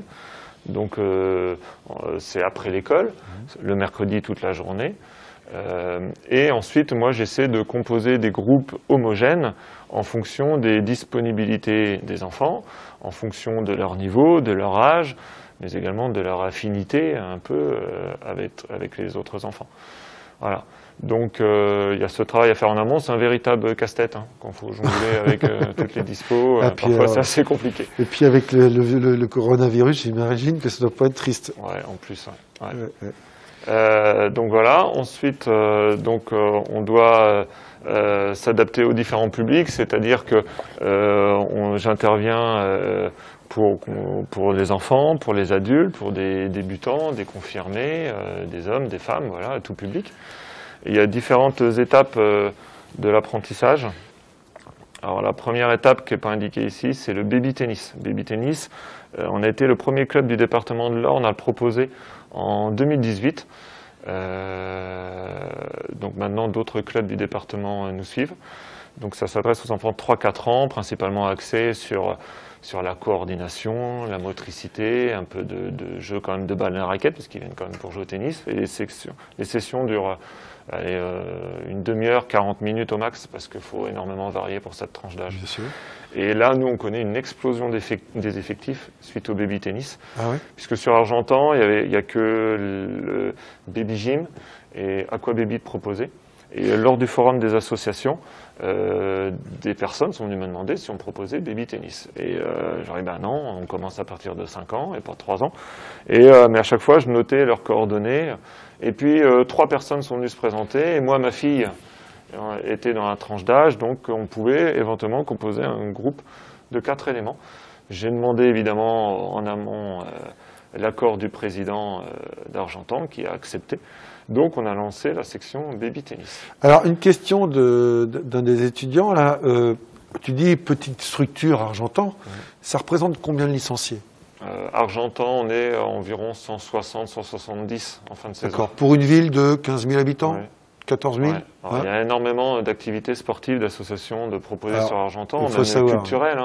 C'est vrai qu'à Argentan, il faut savoir que c'est une ville, je me demande si c'est pas l'une des villes les plus sportives, enfin en tout cas en termes d'installation, c'est assez énorme. Il y a énormément de concurrence. Il y a beaucoup de concurrence, malgré le fait que ce soit une ville de 15 000 habitants, quoi. Qui a perdu beaucoup d'habitants sur les 30 dernières années, à la suite des problèmes socio-économiques, de fermeture d'entreprises, puisque moi, quand j'étais à Argentan dans les années 80, on était à 18 19 000 habitants. Donc c'est quand même énorme. Mais là, c'est intéressant, effectivement, structure de 170 licenciés, mais avec des demandes, d'où l'ouverture du baby tennis. Puis ça tombe bien, ta fille est dans le créneau. C'est ça. Donc on part, ça connaît un fort succès puisque on double les effectifs quasiment d'année en année. De 4, on est passé à 8, 16, là on n'a pas doublé. En quelle année vous avez créé ça? 2018. Ah oui, donc ça fait 2 ans, c'est relativement récent, quoi. Ouais, 3 ans. 3 ans, ouais. D'accord. Ouais, non, ça marche bien. Donc ensuite, après le baby tennis, on a ce qu'on appelle la Galaxy Tennis. Alors dans la théorie, c'est les enfants de 5 à 12 ans. Je dis la théorie parce qu'évidemment, on a des enfants de 14-15 ans qui ne peuvent pas jouer avec des balles dures, officielles, sur un grand terrain. Et donc là, on va plutôt les mettre sur des terrains adaptés à leur niveau, dans le but de prendre plaisir et de progresser à leur rythme. On se rapproche du paddle? Non, je dis des bêtises. Mais... Non. Parce que le paddle, c'est un terrain plus petit, c'est ça? Ouais, j'ai compris, avec une balle allégée. T'as les murs, t'as tout sur les côtés. D'accord, oui, je connais pas bien. c'est un Je mélange. m'en remets aux professionnels. C'est un mélange un peu de squash et de tennis, le D'accord. padel. Sauf Donc que- là, vous adaptez des terrains pour ça. vraiment jouer au tennis. Ouais, ce qu'on D'accord. appelle le tennis évolutif. C'est-à-dire que ce n'est plus à l'enfant de s'adapter à l'activité, C'est l'activité qui mais l'activité qui vient s'adapter à l'enfant. Voilà, ça c'est un gros progrès dans l'enseignement. Donc le premier niveau, c'est le niveau blanc.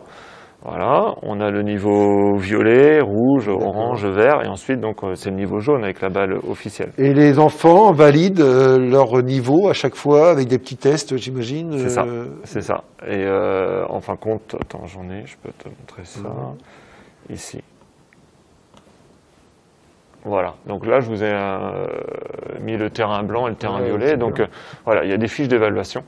Donc sur le comportement, la technique, et au cours des séances, c'est ma trame de travail, ça va être ma programmation qu'on verra un peu tout à l'heure.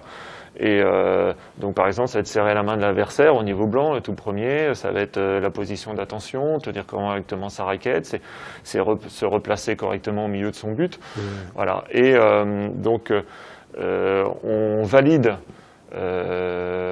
lors de journées jeu et match, enfin de séances jeu et match. Et A, c'est pour acquisition, et ECA, c'est en cours d'acquisition. Et dès que l'enfant valide tous ces points-là, il passe au niveau supérieur. C'est étonnant, mais les mots que tu utilises, acquisition, en cours d'acquisition, c'est les validations d'années qu'on a dans le scolaire. Les fameuses compétences qu'on valide, t'as acquis, t'es en cours d'acquisition ou non acquis. Et on est carrément sur la même structure, je dirais, la même structure évaluative en fait. C'est assez intéressant. Et donc chaque niveau a ses propres caractéristiques. Donc ça va être l'évolution du matériel, l'évolution du terrain. Donc le matériel, ça va être la raquette, ça va être la balle, ça va être la hauteur du filet, etc. Alors, ce que montre Nico, là, c'est drôlement important, c'est qu'il faut que vous ayez une conception de la façon dont on apprend notre activité dans laquelle vous êtes spécialiste. Donc ça, c'est l'objet de vos spécialités sportives en termes de formation. Toi, tu as connu les options, j'imagine. Mais aujourd'hui, ça s'appelle des spécialités sportives. Et dites-vous bien que tout ce que vous apprenez dans vos spécialités aujourd'hui, ça doit vous permettre justement de rayonner au niveau professionnel dans le futur métier auquel vous vous destinez. Parce que là, tu as une vérité. Pour qu'on mette ça en place, même si j'imagine que derrière, il y a peut-être aussi une volonté de la fédération, des normes fédérales, de la Ligue, etc. Néanmoins, il faut pouvoir s'y coller à cette progression. Et il faut avoir une conception de l'apprentissage. Parce que sinon, on ne peut pas y arriver. Alors après, ça a ses limites dans le sens où déjà les tranches d'âge. Voilà, comme je disais, par exemple, lundi, moi sur Argentan, j'ai des lycéens en terminale, ils n'ont pas la notion de déplacement, lecture de trajectoire de balle, donc je les fais pas jouer en balle jaune officielle, ils commencent terrain vert, des balles un peu plus molles, pour qu'ils prennent plaisir, qu'il y ait des échanges. C'est la même problématique avec le volleyball, entre le blocage, le rebond et le jeu en déviation. On a exactement les mêmes problématiques, mais elles sont très importantes puisqu'on les retrouve au sein du club. C'est-à-dire que ce n'est pas que des problématiques scolaires. C'est ça qui est intéressant. Et donc voilà, ça concerne les enfants, et ensuite il y a les adultes, qu'on appelle le programme adulte. Ça peut arriver avec des adultes de repasser par la balle allégée Complètement. Le mercredi, j'ai des femmes, après-midi, je les ai Attention, pas de stigmatisation. Non, du tout. Mais voilà, c'est la situation actuelle. Voilà. J'ai un groupe de femmes le mercredi, débutantes, on joue avec les balles oranges. Bah ouais. Donc c'est des balles plus souples, plus grosses? Non, très souples, peu de pression, donc elles vont moins vite dans l'air, le rebond est moins vif, et puis plus de confort au contact dans la raquette. Moi, quand j'étais jeune, quand on jouait au tennis, c'est qu'on n'arrivait pas à jouer avec les balles, parce qu'il y avait que les balles dures à l'époque, et puis les raquettes. Et nous, on avait un jeu de raquettes de plage, avec des raquettes en plastique, avec une balle en mousse allégée. Et on jouait sur les parkings, on mettait des caddies pour faire le filet entre deux parkings, et puis on jouait au tennis avec du matériel adapté. Toi, on était précurseurs. Hein. Je te parle de ça, c'était la fin des années 80, début des années 80, pardon. Fin des années 70. Je suis beaucoup plus vieux que toi, c'est pour ça. Raquette en bois, non? Comment? Raquette en bois? Non, c'était de la... Alors, mais j'ai connu la raquette avec... Ah non, j'ai connu la fibre de verre. Moi, j'ai eu une belle raquette Gautier en fibre de verre. J'avais du mal à jouer avec, d'ailleurs. Alors, les cycles d'enseignement. Oui. D'enseignement, voilà. Je ne sais plus si j'ai fait quelque chose. Non, pardon. Donc là, les cycles d'enseignement, en fin de compte, l'année est composée de 5 cycles de 6 séances qui correspondent à chaque fois aux vacances scolaires. D'accord. En gros.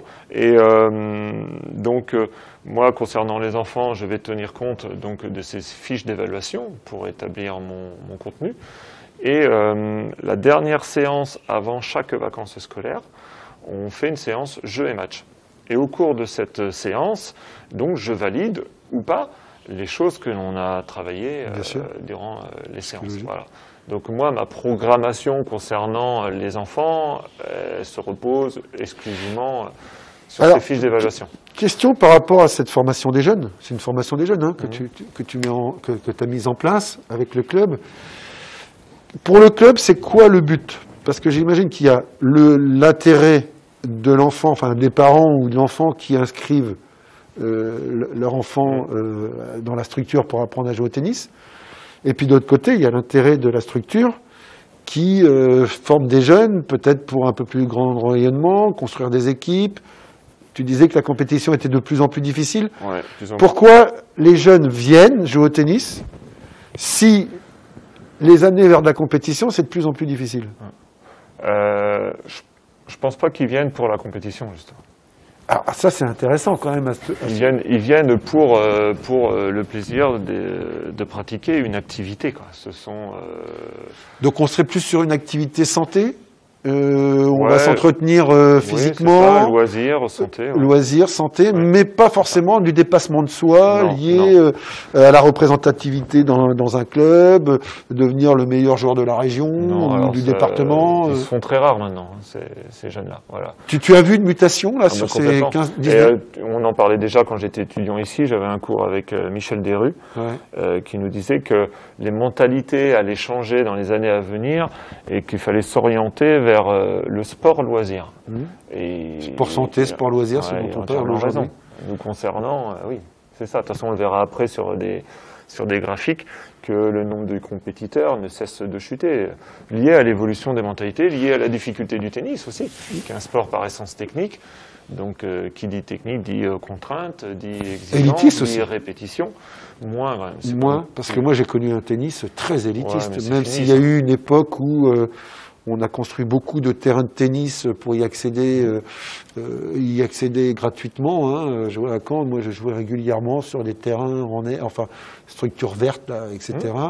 La fac nous a permis aussi d'y jouer aussi, mais c'était quand même un sport à mon époque qui était connoté très élitiste, quoi. Pour un peu cher. Là c'est fini, c'était élitiste. Au début, on le verra après aussi sur l'évolution un peu des effectifs, quoi. Donc les gens inscrivent leurs enfants pour qu'ils aient une pratique Ce sont des consommateurs de sport. On est plus dans l'activité physique de loisirs. L'entretien. Entretien physique. Ces dames que tu entraînes le mercredi après-midi, elles viennent là pour avoir une activité, avoir des relations avec les autres, mais pas forcément des velléités compétitives. Tout à fait. Alors, parce que j'imagine que le club a quand même des volontés compétitives. Alors, on a formé des jeunes. Après, la politique déjà principale, c'est on accepte tout le monde. D'accord. Donc après, moi, j'interviens qu'un 3/4 temps. Donc là, actuellement, on doit être à peu près 145 adhérents au club. Donc avec les licences, les passes été, on va arriver à 160, comme je te disais, comme tous les ans. Je dois avoir 129 élèves. Ah oui, quand même. Donc, c'est-à-dire, moi, mes groupes, ils sont tous de 5 déjà ou 6 éléments. Donc, pour pouvoir proposer de la compétition à des jeunes, d'intégrer la compétition, il faut leur proposer 2-3 heures d'entraînement par semaine. Ce qui n'est pas évident. Ce qui n'est pas possible. Parce que tu es tout seul. Oui, il y a un intervenant, Seb, qui vient 3 heures le mercredi après-midi, mais ce n'est pas suffisant. Il faudrait lui Alors, proposer plus j'imagine d'heures, que les conditions sanitaires, enfin la crise sanitaire joue beaucoup dans ce problème de compétition aussi actuellement. On le voit dans toutes les activités. Hein. Moi, je suis entraîneur d'une équipe de volley, j'ai pas vu mes joueuses depuis le mois d'octobre. Et on nous annonce certainement que le championnat de National 3 ne va pas avoir lieu. Donc, puis, quand bien même il aurait lieu, il n'aurait plus aucun sens. Donc, je crois que la compétition subit beaucoup de problèmes, mais ça correspond aussi à une évolution des mentalités qui montre que la compétition n'est plus trop dans les mentalités actuelles, ce que tu nous expliques très très bien. Néanmoins, est-ce que toi, en tant qu'entraîneur, ça te paraîtrait important d'essayer d'entretenir cet aspect compétition pour des vertus compétitives, dépassement de soi, goût à l'effort physique, l'entraînement, tu as bien expliqué toi, hein, dans ton parcours, pour passer le brevet d'État, il a fallu que tu retrouves un niveau, tu as pris des cours, etc., etc. Est-ce que tu as l'impression que ça se perd, qu'il faudrait essayer quand même de le maintenir, et dans ce cas-là, que le club pourrait aller dans ce sens-là? Alors, je pense que le club me suivrait, sauf que, par exemple, à chaque vacances scolaires, j'organise des stages sur 3 jours, lundi, mardi, mercredi, suivis de compétitions. Tournoi, donc interne et ouvert également sur l'extérieur. Donc, dans la logique, c'est que les enfants qui participent au stage termine par un tournoi de couleur ou autre. Bien sûr. Voilà. Et lorsque je donnais les informations, les flyers aux parents, j'avais des enfants en stage, mais personne en tournoi. Ah, c'est étonnant ça. Ouais. Et sur coup, je leur demande mais pour quelle raison ils ne participent pas à la compétition. Ce qu'il en est ressorti, c'est que le terme compétition ou tournoi bloque. Non, il ne fait pas de tournoi, parce que tournoi, c'est contraignant, c'est du stress, il perd, il va pleurer. Voilà. Donc j'ai supprimé ce terme-là et j'ai mis le terme animation. Animation, couleur rouge, couleur orange. Et maintenant, j'ai 80% des enfants qui font Ah ouais, d'accord. Ouais. Donc tu as trouvé... Donc vous voyez, la capacité d'innover, ne serait-ce que dans les termes. Le mot compétition fait peur. C'est ça. En même temps, de pleurer au tennis, c'est pas la fin du monde, quoi. Ah non, je plaisante. Ça prouve bien quand même qu'il y a un problème dans l'évolution des mentalités. Les enfants ne veulent pas vivre ça, mais les parents non plus.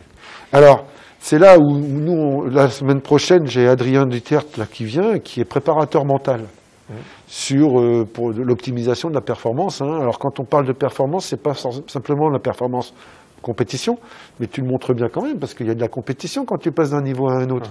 Quand tu valides un diplôme, enfin un niveau, c'est une forme évaluative d'une compétition, d'une performance. Hein. Alors, on ne va pas l'appeler compétition, mais ça n'empêche que le tennis, dans sa logique interne, c'est quand même une opposition à quelqu'un d'autre.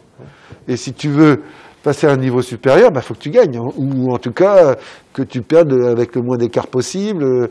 Et là, c'est drôlement intéressant ce que tu racontes, parce que ça veut dire que, vous voyez, il faut aller chercher un nouveau mot qui correspondrait pas à l'affrontement, hein, l'affrontement interindividuel. Et voilà, j'anime. Mais pourtant, derrière, on est bien quand même dans la recherche de rupture de l'échange, marquer un point, etc., etc. Éventuellement, leur donner l'envie par la suite de poursuivre et faire de la compétition. Donc du coup, ce que je comprends bien, si je comprends bien, il y a l'enseignement qui est plutôt orienté loisirs, activité physique, santé, hein, que ce soit avec des adultes ou des plus jeunes. Donc ça, c'est quand même un aspect très important, hein, dont les gens ont envie de s'entretenir physiquement. Et on sait aussi qu'on est sorti de la grippe espagnole grâce à l'activité physique, hein, faut le savoir, dans les années 30. Hein, c'est la méthode Pilate, entre autres, qui a permis de limiter la propagation du virus à l'époque. Donc l'activité physique est quelque chose de très important. Néanmoins, les vertus éducatives liées à la compétition sont de moins en moins véhiculés par les parents ou par les joueurs ou les joueuses. Et là, en tant qu'éducateur, c'est pas forcément évident de se positionner, mais il faut trouver des choses, parce que toi, tu les connais, ces vertus. Et maintenant, on s'oriente plus vers le statut d'animateur que éducateur, presque. Et ça te pose un problème, ça, intellectuellement? Du tout. Non, pas du tout. Non, pas du tout. Non. Il y a eu un mémoire qui a été fait par une étudiante l'année dernière, en 2020, Lucie Potier, qui parle de ça en disant que le profil d'enseignant de tennis change et maintenant, ça serait plus animateur tennis. D'accord. Ouais. Donc, parce que moi, je vois, quand on dit aux profs de PS qu'ils deviennent des animateurs le mercredi après-midi, ils font des bons. Hein. C'est pas une insulte. Ils font des bons. Hein. Moi, le premier. Hein. Parce que j'estime que quand tu enseignes, tu apprends des choses. Quand tu animes, tu occupes les gens. Pour moi, il y a une petite différence sémantique aussi bien au niveau théorique que pratique. Néanmoins, peut-être que le mot animation fait moins peur, tu vois, comme quoi il faut être capable d'évoluer dans ses mentalités. Oui, il faut s'adapter aussi à la demande. Je dirais que c'est mon fonds de commerce à la fois. Tout à fait. Donc, si j'impose des choses, moins d'adhérents, alors, moins d'heures. Je comprends bien, parce que moi je sais qu'il y avait des équipes Argentan à une époque. Il n'y en a plus aujourd'hui? Si. Il y a encore des équipes, mais ça reste les vétérans, un peu plus ceux de ma génération. Voilà, chez les enfants. Jeunes vétérans. Ouais, vétéran, 35 ans au tennis. Ouais. Donc, voilà. Donc on a encore des équipes, heureusement. Mais la relève n'est pas là. Et en plus, nous, les jeunes qu'on pourrait éventuellement former, dès l'âge de 18 ans, partent. Oui, parce que vous avez le problème des études. C'est ça. Ouais, donc, voilà. Mais il pourrait... Le tennis, contrairement au volley, hein, c'est parce que nous, on avait ce problème-là déjà à l'époque, mais bon, on en voulait, nous, donc on redescendait à Argentan en semaine pour s'entraîner. Néanmoins, au tennis, tu peux t'entraîner dans la semaine à Caen, et puis jouer pour ton club le week-end. Mais ça, non, ça marche plus. Certains, là, on a Nicolas qui reste au club, qui est sur Caen, parce que voilà, on a créé des liens, des affinités, et des connaissances, et il reste, voilà. Et puis, il n'a pas plus d'ambition, si tu veux que ça. Après, moi, je serais le premier à leur dire, si tu veux encore progresser encore plus dans de bonnes conditions, va dans des plus gros clubs, tout simplement. En fait, ton club, toi, te permet de faire de la détection quelque part, une première détection, pour ensuite orienter vers... Comment se passe la relation entre ton métier et le club et les structures départementales? Alors, j'imagine qu'il y a un comité départemental de tennis, une ligue de Normandie, il y a des stages d'organisés. Est-ce que toi, tu envoies des jeunes en stage? Enfin, je ne sais pas d'ailleurs si ça existe. Alors, il y a des rassemblements. Je veux dire, tu vois, la relation filière fédérale, on dirait, et toi, ce que tu fais dans le club, quoi. Alors, il y a des détections de proposées par le comité ou des rassemblements. Alors, souvent, ils nous imposent déjà un peu une tranche d'âge et un niveau. C'est-à-dire qu'on ne lui emmène pas tous nos enfants, quoi. Voilà, on détecte éventuellement un éventuel potentiel, voilà, qu'on peut lui proposer. Après, en lien direct, vu qu'on n'a pas forcément de compétiteurs en soi, on a 8 heures Filmon sur Falaise, qui faisait partie du top 20, quand même, française. Ouais, à l'âge de 10 ans. On organisait, la Fédé avait scindé la France en deux. Nous, on faisait partie du Nord, donc ils avaient réuni les 20 meilleures joueuses françaises de l'âge de 9-10 ans, et elle a fini au milieu du tableau. Voilà, donc il faut savoir que pour cette tranche d'âge, 7 ans, c'est 7 heures d'entraînement par semaine. 8 ans, 8 heures, 9 ans, 9 heures, 10 ans, 10 heures. Ouais. Ah oui, d'accord, c'est une heure par âge. En plus. Ouais, c'est ça. Donc dedans, on inclut l'entraînement physique, on inclut l'enseignement au sein du club et également les cours avec le comité. D'accord. Voilà. Et si par exemple le club te disait, bon, nous, on aimerait bien quand même arriver à sortir 1 ou 2 joueurs tous les 3 ans ou tous les 2 ans, je ne sais pas, je ne me rends pas compte des proportions. Est-ce que c'est quelque chose qui t'amènerait à une certaine évolution dans ce que tu fais actuellement? Est-ce que ça te... restructurer l'école de tennis, c'est avoir un engagement financier de la part du club, des tarifs plus élevés pour ces jeunes concernés, puisque plus d'heures, plus d'heures, forcément. Nous, 1 heure de cours par semaine pour les enfants, c'est 150 €. D'accord. L'année. Ah oui, c'est pas cher. Licence comprise. Oui, effectivement. Voilà. Donc, si on passe à 2 heures, on malgré peut ça, 2 fois plus cher. Dans tes jeunes, il n'y en a pas qui veulent s'entraîner plus? Certains. Alors, si j'ai possibilité de les intégrer dans des groupes déjà existants, je le fais. Mais voilà, ça reste rare. Ça concerne 2-3 éléments actuellement. D'accord. Donc, c'est difficile, en fait, vous êtes vraiment sur le pôle animation, le pôle santé, activité physique.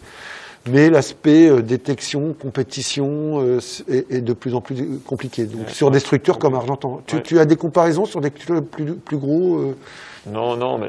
Qu'est-ce qu'il y a comme gros club dans l'Orne, par exemple Alençon, peut-être, non? Même pas? Non, Lègue en effectif, mais après, non, je ne vais pas dire que le niveau de l'Orne est un peu plus faible, mais par rapport aux autres départements aussi, quoi. D'accord. Non, on n'a pas de... D'accord. Et par exemple, un club comme Caen, il propose, lui, de l'entraînement sportif, mais parce qu'ils ont plus de joueurs. Plus d'enseignants, plus de moyens financiers, et puis leur objectif, c'est justement sortir des joueurs, des éléments, monter des équipes de division, etc. Nous, on ne peut pas se le permettre, quoi. Alors, est-ce que tu peux revenir sur ta slide qui montrait tes profils et missions? Ton profil et mission. Alors, ça. Voilà. Donc, on a parlé beaucoup de l'enseignement, comment tu es organisé, la compétition qui devient de plus en plus compliquée sur... Alors, l'organisation des événements, j'imagine... Alors, si tu peux approfondir un peu ces choses-là. Ça va être les événements sportifs et extra-sportifs. Ça va être l'organisation de notre tournoi interne, Open, qu'on a évoqué. Donc mon statut de juge-arbitre, qui permet de tout organiser, planifier, convoquer. Et les événements extra-sportifs. Donc ça va être la galette des rois qu'on n'a pas pu faire. Ça va être une soirée quiz, une soirée... On organise un loto aussi qui rapporte énormément au club, entre 1000 et 1500 euros. Ah ouais, quand même.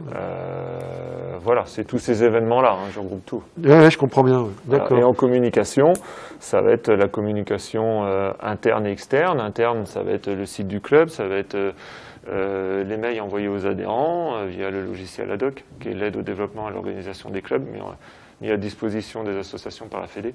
D'accord. Voilà, ça va être, et puis externe, ça va être le sponsoring. Je fais du sponsoring également maintenant.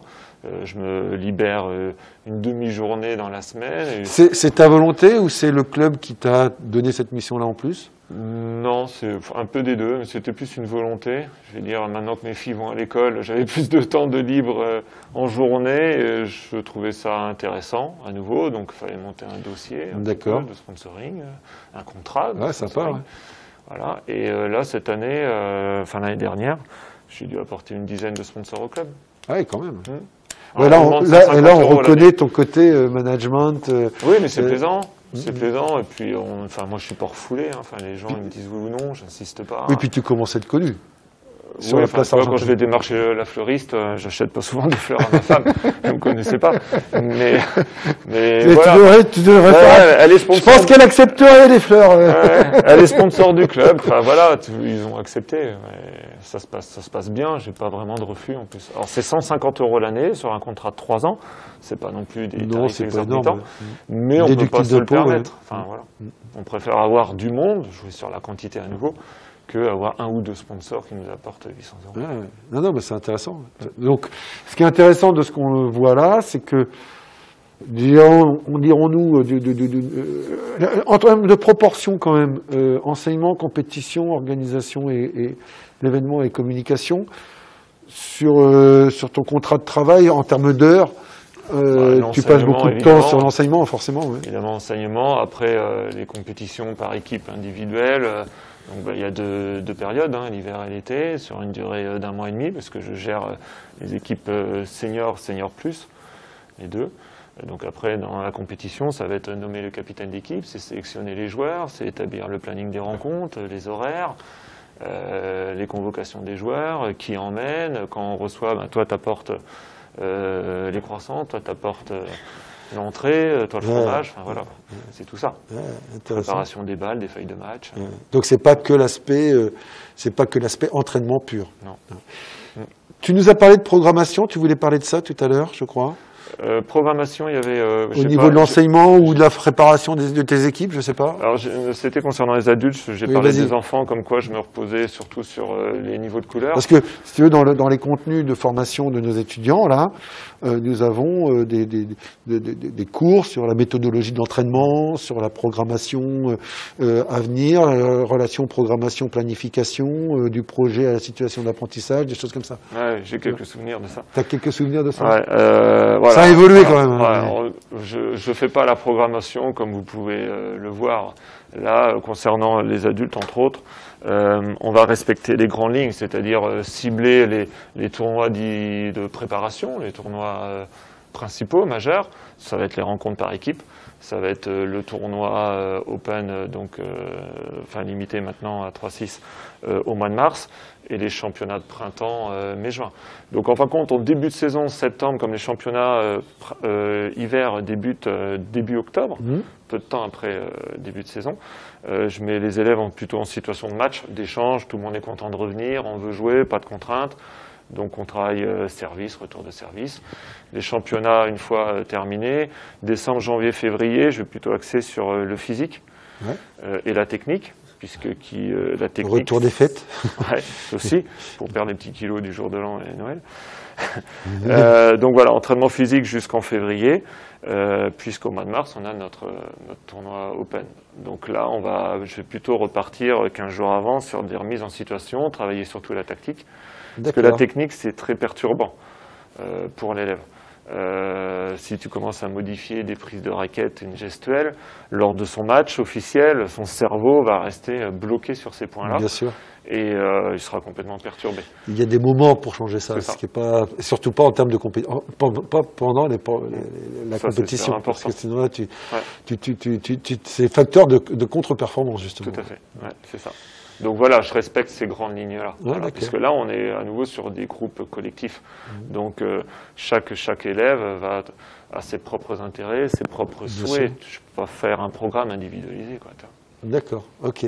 Et tu as des demandes de joueurs ou de parents qui seraient sur un suivi plus individualisé? Actuellement, non. Non. Après, on a eu deux jeunes. On a eu Edgar Leplat, qui est maintenant au TC Caen, et Xavier Crénès, qui est à Mondeville. Ils sont partis, ils avaient 9-10 ans, je pense. Et en fin de compte, on devait leur proposer plus d'heures, sauf que nous, c'était 2 heures de cours, et pas plus. Et en fin de compte, ils sont partis, quoi. Sur la route. Oui, bien sûr. Ouais, quand il y a un potentiel, ils sont obligés d'aller ailleurs parce que vous n'avez pas les structures pour leur proposer. On n'a pas les structures, le temps de le faire. D'accord, très bien. Donc tout ça, évidemment, c'est en étroite collaboration avec les membres du bureau et le président autre. On est un véritable binôme. Moi, j'ai la chance, ça se passe très très bien, ils font totalement confiance. Ceci dit, j'ai jamais pris une seule décision sans leur accord. C'est un peu normal. Mais minime soit-elle, quoi. Ouais. Mais en même temps, c'est un peu normal. Enfin, toi, tu es l'employé du club. Donc, tu as des idées, tu impulses des idées. Enfin, moi, je suis entraîneur de mon équipe. J'impulse des idées aux dirigeants. C'est aux dirigeants de se positionner financièrement, au niveau sponsoring, etc., pour voir les ressources et comment mettre en place. Nous, on est les techniciens, on va dire. On fait des propositions. Et à partir de là, le club, s'il a envie de se développer, c'est là où l'importance d'être force de proposition, mais avec des gens responsables. Ça, c'est important. Tout à fait. Alors, là, on est...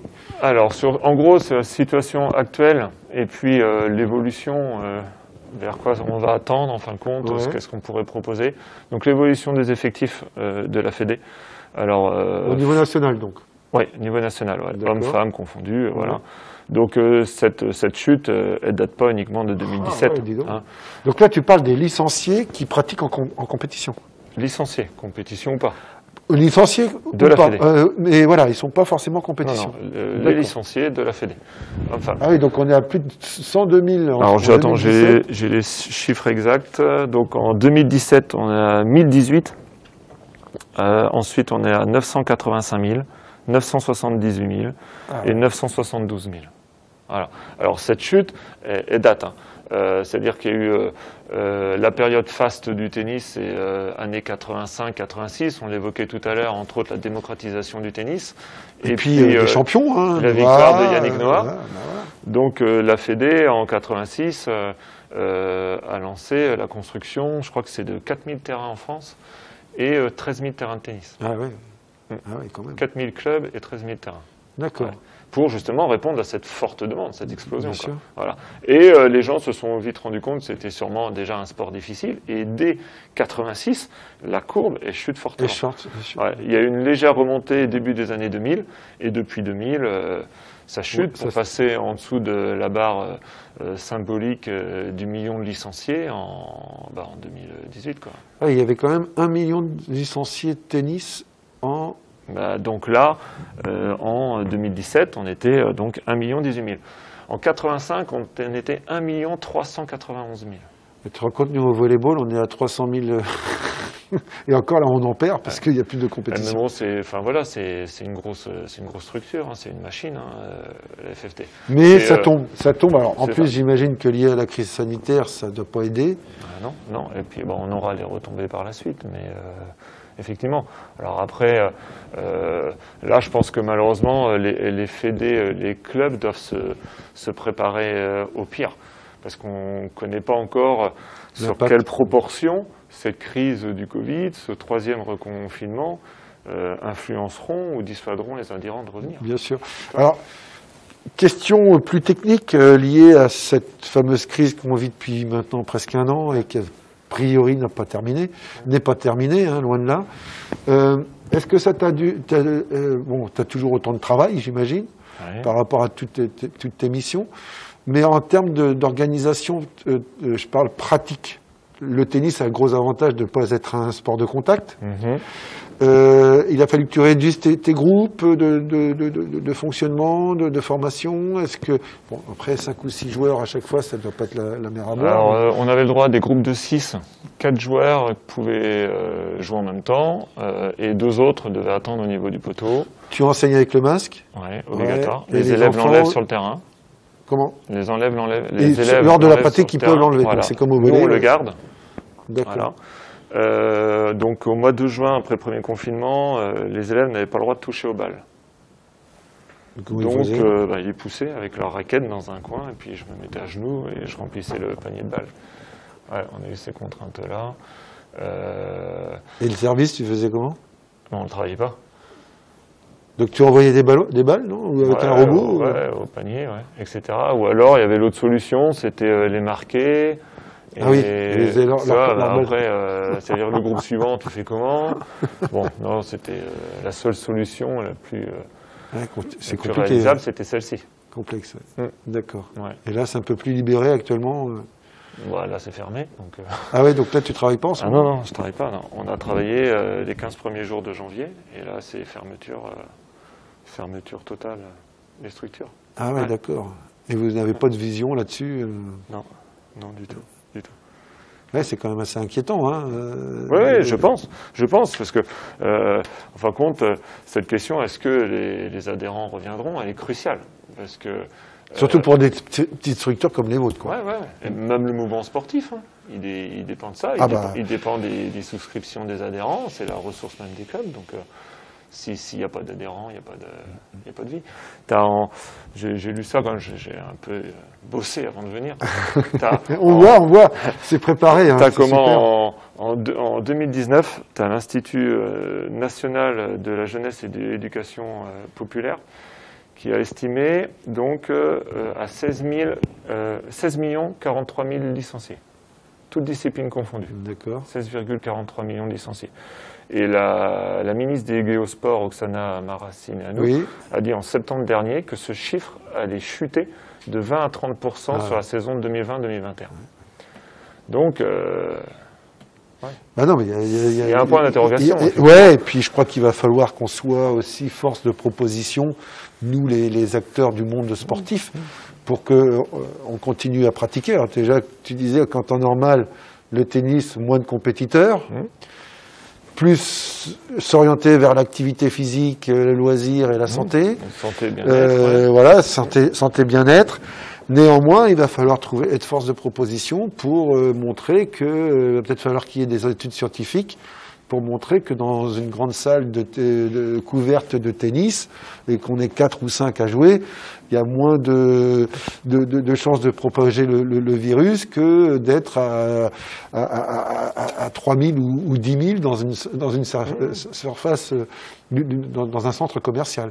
Et je pense, et vous les jeunes, il va falloir franchement être force de proposition pour montrer que l'activité physique est indispensable. Aujourd'hui, c'est incroyable qu'on refuse, enfin c'est mon point de vue de prof de PS, mais on ne puisse plus aller dans les structures couvertes en éducation physique et sportive, alors que les enfants passent le bac à 35 dans une salle. Bon, même si on a les fenêtres ouvertes, ça pose question. Donc voilà. J'ai une question là de Manon Delafosse, là, des étudiantes. Si vous deviez changer une chose à propos de votre travail, c'est une bonne question, qu'est-ce que ce serait? Pas évident comme question. Non, mais c'est une bonne question, moi, je trouve. Vu les circonstances, vu tout ce que tu viens de nous expliquer. Ouais.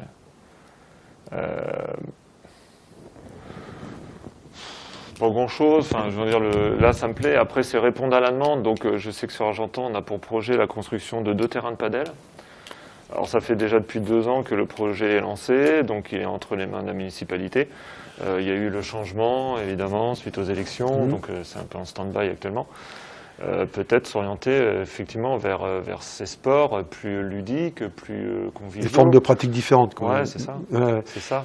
Et puis moi, je pourrais varier également mon activité. Tu vois, enfin, parce que j'ai le BE et on est considéré comme prof de padel. Quoi. Moi, le padel, j'ai eu l'occasion de le pratiquer. Enfin, personnellement, je connais pas plus que ça. Donc, après, c'est une question de se former. Et puis... Oui, voilà. Mais voilà, c'est ce qui pourrait m'intéresser. C'est éventuellement une nouvelle formation. Tu vois, une nouvelle discipline, ça pourrait être le beach tennis aussi. Hein. Ben oui, parce que tu vois, on parlait de nouvelles formes de pratique, enfin des adhérents qui viennent pour faire de l'activité physique, etc. Moi, je vois en volley, on a le snow volley, on a le volley, le fit volley, on a le soft volley, donc un ballon plus gros, on joue à 4 contre 4, un filet plus bas, pratique mixte, etc. Et je pense que ce sont des nouvelles. Même si j'ai été un petit peu résistant pendant quelques années, aujourd'hui, je me rends compte, notamment avec la crise sanitaire, que ce sont des pratiques qui sont drôlement intéressantes pour envisager l'évolution de nos métiers, quoi. Hein, et puis, surtout, amener les personnes à pratiquer. Mais tu vois, la Fédé, déjà, pour répondre à cette demande, elle a également créé le cardio-tennis. Ah oui. Voilà, qui est un mélange de finesse et de tennis. Il y a le tennis santé, où on met en avant les bienfaits de l'activité pour des personnes atteintes de maladies chroniques, par exemple. Elle a même créé en 2020 le e-tennis. Le quoi? Le e-tennis. Ah oui, d'accord. En fin de compte, c'est jeux vidéo, quoi. C'est la Wii, quoi. Ouais, c'est jeux vidéo. Alors, le jeu, c'est... World Tennis Tour ou Tennis World Tour, je ne sais plus trop. Et enfin, la première édition, les phases qualificatives étaient au tournoi de Tarbes, un tournoi international des petits as, et il y a eu 0 inscription. Ouais. Et alors qu'il y a un championnat de France. Hein, bien sûr. Et en fin de compte, c'est que les gens préfèrent rester chez eux. Que se déplacer, parce que là, tu devais te déplacer sur le site pour jouer en duel. C'est incroyable. Donc, elle propose ça à la fin. Oui, donc il y a vraiment un souci par rapport à la sédentarisation, en fait. Oui, complètement. Et je pense que la crise, elle va plutôt profiter aux pratiques informelles, je pense. Question de Baptiste, on arrive sur la fin de ta présentation. Il est déjà midi 10, donc on va s'arrêter dans 5 minutes. Comme quoi c'est riche, puisque c'est passé vite. Avez-vous proposé des exercices ou des défis à vos jeunes joueurs et joueuses pendant les 2 derniers confinements? Si oui, avez-vous eu beaucoup de retours de vos pratiquants? Alors, déjà, déjà, les défis, la structure est fermée. Donc, pendant le confinement, et donc ils n'ont pas possibilité d'aller jouer. Bien sûr. Déjà, des défis, c'est un peu compliqué. J'ai juste envoyé des messages, entre autres aux petits, aux enfants, on va dire de 3 à 6 ans, où je leur demandais de se filmer, à faire des jonglages, à jouer contre le mur de la maison, à diriger des balles, à jouer avec papa dans le jardin. Voilà, j'ai fait ça. Donc j'ai reçu, oui, t'as fait comme tout le monde. J'ai reçu quelques vidéos ou photos Mais malheureusement, on est bloqué, quoi. Donc, Ouais, hormis mais informer un peu de l'évolution. de toute façon, les défis, tu peux les organiser que si tu es en interaction Bah ouais, puis et sur le terrain, quoi. il faut qu'il y ait le terrain, sauf que c'est pas praticable, quoi. Tout à fait. Tout à fait. Et la structure est fermée, hein. C'est la municipalité qui a quand même le dernier mot. Là, après le premier confinement sur Falaise, sur le mois de juin, on a repris les cours. Les 15 premiers jours, c'était obligatoirement en extérieur. Et mi-juin, la Fédé, le gouvernement autorise la pratique dans les salles couvertes. Donc, parce que nous, quand il pleuvait, il n'y a pas cours. Voilà. Et donc là, le fait de retourner dans les salles, ok, super, la municipalité de Falaise a refusé. C'est elle qui a encore le dernier mot. Ouais, donc ouais, on s'est retrouvés durant tout le mois de juin et début juillet, parce qu'on avait accepté de repousser encore. Mais c'est Guy qui me disait qu'en Allemagne, ils avaient une tradition pour jouer à l'extérieur. Je crois qu'au tennis en Allemagne, ils jouent, même quand il n'y a pas de crise sanitaire, ils jouent quand même dehors. Alors je ne sais pas si c'est au tennis ou au volley, je ne sais plus de quoi il me parlait, on en parlait de ça samedi. Et donc les pratiques vers l'extérieur, il va falloir y réfléchir, peut-être installer des structures où tu as un toit, et c'est ouvert, tu sais, une sorte de halle, un marché des halles, avec une ouverture, et puis tu as la structure qui est en dessous. Et sur Paris, c'est comme ça. Ouais, ça marche comme ça. Beaucoup, ouais. beaucoup. Ouais. Mais je pense qu'il va falloir vraiment aller vers ce type de structure. Ouais, on arrive au terme de ton intervention. Hein. Est-ce que tu as des choses à nous préciser? Tu parles de prospective et de perspective. Bon, là, on était sur toi, personnellement, dans l'évolution de ton métier. Est-ce que tu te verrais encore avec d'autres opportunités? Alors bon, tu es bien installé à Argentan, oui, tu as ta petite famille, tu as tout ce qu'il faut, tu es bien connu, tu as fait t'es réputé, tout le monde a confiance en toi. Peut-être que l'évolution serait plutôt à l'interne, comme on disait, à travers des nouvelles pratiques. C'est ça, ouais, tout à fait. Donc le projet, s'il peut voir le jour de padel de terrain, de padel sur Argentan, ça serait bien. Et puis nous, on va s'orienter vers le développement du tennis loisir, mais sans cours en fin de compte, puisque déjà les groupes sont complets. Et par contre, toi, sur 140, comme je te disais, j'ai 129 élèves. Ouais. Alors que l'idéal, c'est d'avoir des gens qui ne prennent pas de cours, puisque l'argent rentre dans le club et puis c'est bénéfique pour le club. Ils jouer pas au club, quoi. Et ils vont jouer comme ils en ont envie. Comme moi, je vais au golf, jouer ma partie de golf, quoi. Donc eux, ils sont intéressants. Moi, je me souviens quand j'étais gamin, pour aller sur les terrains de tennis, on passait par-dessus les grillages. Ouais, c'est pas bien. C'est pas bien, hein. Non. Mais bon, voilà, comme on n'avait pas les moyens d'adhérer, parce que ça coûtait beaucoup plus cher que ce que tu dis actuellement. Et donc on allait quand même jouer. Hein. Je me souviens avoir joué aussi contre le mur à Argentan. Je ne sais pas s'il existe toujours. Oui, toujours. Mais devant le terrain de rugby là. Oui. Et donc voilà. Eh ben écoute, on te remercie beaucoup, Nicolas, pour déjà de t'être déplacé d'Argentan pour venir nous parler de ton professionnalisme et de ton métier. Et puis je crois qu'une fois de plus, une nouvelle expérience qui vous montre les étudiants qu'il faut vous accrocher. Et qu'il faut ne pas hésiter à enfoncer les portes, à frapper aux portes, hein, pour pouvoir trouver sa voie. Même si, aujourd'hui, c'est peut-être un peu plus compliqué. Merci beaucoup à toi. Merci à vous. Une première. J'espère qu'on pourra la renouveler, si tu es d'accord. Voilà, un peu de stress au début. Hein. Ouais, moi, ça y est, un petit moment ouais, mais voilà. On travaillera sur la cohérence cardiaque, la gestion de la respiration. Ouais. J'ai écouté tes questions, puis j'ai essayé d'anticiper un peu... Voilà. Les diapos et non, mais c'est très perdu. Écoute, ta présentation était vraiment très très bien. On te remercie. Donc, on va tâcher de relayer tout ça sur les réseaux sociaux, quand même, parce que qu'on montre que le travail est effectif et fonctionne bien.